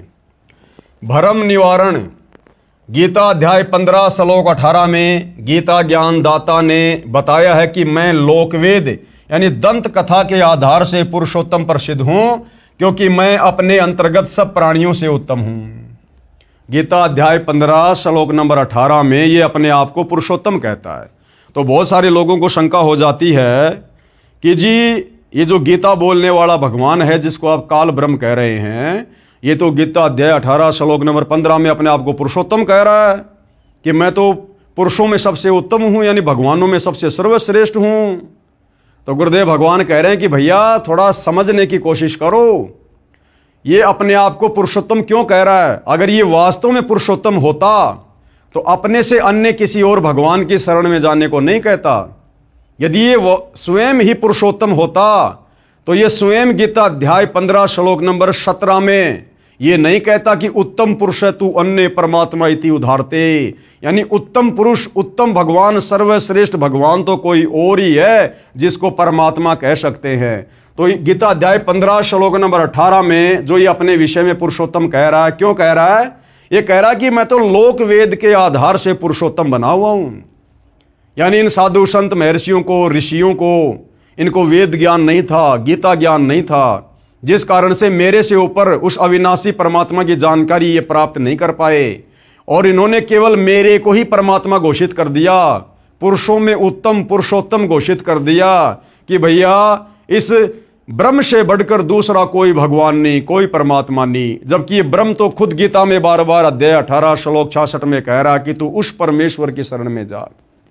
तो इन ऋषि मुनियों ने वेदों को अच्छे से पढ़ा नहीं, पढ़ा तो समझा नहीं, क्योंकि समझ में आएंगे तत्वदर्शी संत की शरण में आने से, और तत्वदर्शी संत इनको मिला नहीं, मिला तो इन्होंने स्वीकार नहीं किया मान बढ़ाई में आके, जिस कारण से ये लोग गीता के ज्ञान को समझ नहीं पाए, और इस ब्रह्म से ऊपर इन्होंने और किसी को भगवान नहीं माना, जिस कारण से ये लोग ब्रह्म को लोक वेद के माध्यम से, सुनी सुनाई बातों के माध्यम से पुरुषोत्तम कह रहे हैं। भ्रम निवारण गीता अध्याय 15 श्लोक 18 में गीता ज्ञानदाता ने बताया है कि मैं लोक वेद यानी दंत कथा के आधार से पुरुषोत्तम प्रसिद्ध हूं, क्योंकि मैं अपने अंतर्गत सब प्राणियों से उत्तम हूं, क्योंकि ये 21 ब्रह्मांड का राजा है, और ये बाकी जितने भी प्राणी हैं, देवी दुर्गा, ब्रह्मा विष्णु महेश, 33 करोड़ देवी देवता, 88,000 ऋषि, 9 नाथ 84 सिद्ध, बाकी यहाँ के छोटे मोटे गुरुजन, आचार्य, शंकराचार्य, ये सब इस काल के अंतर्गत हैं 21 ब्रह्मांड में। इसलिए लोक वेद के आधार से, दंत कथा के आधार से, गीता और वेदों का संपूर्ण ज्ञान ना होने की वजह से हमारे धर्मगुरुओं ने इस ब्रह्म से ऊपर किसी को जाना नहीं, पहचाना नहीं, गीता को समझ नहीं पाए। इस कारण से हमारे ऋषि मुनियों ने, धर्मगुरुओं ने इस ब्रह्म को ही पुरुषोत्तम घोषित कर दिया। तो ये गीता ज्ञानदाता कह रहा है कि भैया मैं पुरुषोत्तम नहीं हूं। मैंने तो गीता अध्याय 15 श्लोक नंबर 17 में बता दिया कि उत्तम पुरुष तू अन्य परमात्मा इति उदाहरते, ये लोकतर्रम अवश्य विभर्ति अवय ईश्वर है, कि भाई उत्तम परमेश्वर, उत्तम परमात्मा, उत्तम पुरुष, सर्वश्रेष्ठ भगवान तो मेरे से अन्य है, जो परम अक्षर ब्रह्म है, जो सनातन परम धाम में रहता है। विचार करो, गीता ज्ञानदाता ने गीता अध्याय 8 श्लोक 3 में परम अक्षर ब्रह्म अपने से अन्य बताया है, श्लोक 5 और 7 में अपनी भक्ति करने को कहा है, तथा गीता अध्याय 8 के श्लोक 8, 9, 10, 20 व 22 में अपने से अन्य परम अक्षर ब्रह्म, उस पुरुषोत्तम की यानी परम अक्षर पुरुष, सच्चिदानंद घन ब्रह्म यानी दिव्य परम पुरुष परमेश्वर की भक्ति करने को कहा है। फिर भला ये अपने आप को पुरुषोत्तम कैसे कहेगा? पुरुषोत्तम तो इसको हमारे ज्ञानहीन धर्म गुरुओं ने मान रखा है। गीता अध्याय 8 श्लोक 9 में भी उसी को सबका धारण पोषण करने वाला बताया है।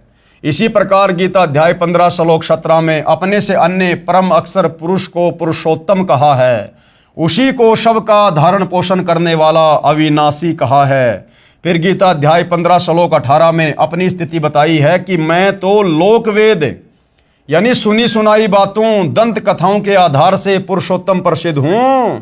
वास्तव में पुरुषोत्तम तो ऊपर गीता अध्याय 15 श्लोक 17 में बता दिया कि वो परम अक्षर ब्रह्म है, जो तीनों लोकों में प्रवेश करके सबका धारण पोषण करता है, जो सतलोक में रहता है। कबीर देव कुछ एक व्यक्ति श्लोक 18 को पढ़कर कहते हैं कि देखो, गीता ज्ञान देने वाला अपने को पुरुषोत्तम कह रहा है, इससे अन्य कोई पुरुषोत्तम नहीं है। उसकी मूर्ख सोच का उत्तर ऊपर स्पष्ट कर दिया है।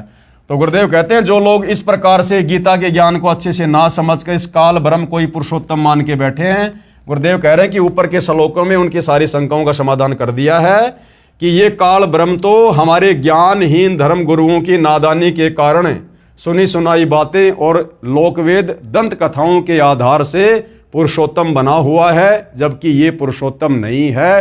पुरुषोत्तम तो परम अक्षर ब्रह्म है। और भाइयों और बहनों, निसंदेह वह परम अक्षर ब्रह्म वर्तमान में तत्वदर्शी संत की भूमिका में सतगुरु रामपाल जी के नाम से धरती पर प्रकट है। अन्यथा भाइयों और बहनों, इतना क्लियर इन धर्मशास्त्रों को सतयुग से लेकर आज तक किसी ने नहीं किया। ब्रह्मा जी ने भी क्लियर नहीं किया, विष्णु जी ने भी क्लियर नहीं किया। शंकर जी तो बेचारा तपस्वी है, वो तो ध्यान लगा के बैठा रहता है, उसको कहाँ से वेदों का ज्ञान होगा।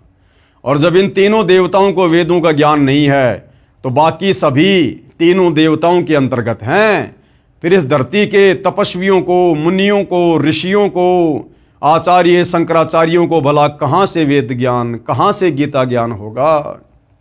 तो भाइयों और बहनों, इस तत्वदर्शी संत की यानी सतगुरु रामपाल जी के द्वारा बताई गई साधना के अभाव में सतयुग से लेकर वर्तमान समय तक हमारे ये बड़े बड़े ऋषि मुनि महात्मा संत ये 184 योनियों में गोते खा रहे हैं।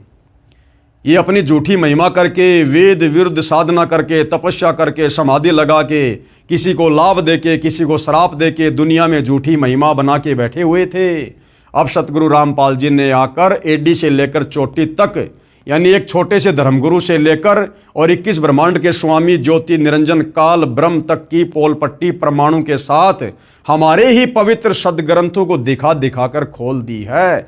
अब भी अगर कोई हिंदू धर्म से जुड़ा हुआ भाई बहन नहीं समझेगा तो भाई फिर धिक्कार है उसके जीवन को। और अभी तो शुरुआत है भाइयों और बहनों, और अभी तो इसके ऊपर तकरीबन 30-40 वीडियो बनेंगे, सब कुछ क्लियर करवा देंगे सतगुरु रामपाल जी परमेश्वर भक्ति चाहने वाली आत्माओं के लिए। बाकी जिसने भक्ति करनी ही नहीं है, जिसको प्रेत पितृ भूतों की योनि में जाना है, जिसको नरक भोगना है, भाई उनके आगे तो फिर भैंस के आगे बीन बजाने जैसा है।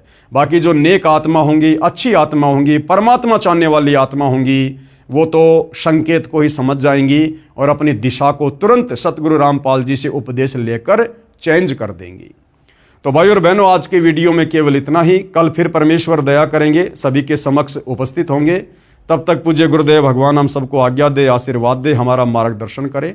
बंदी छोड़ सतगुरु रामपाल जी परमेश्वर जी की जय हो।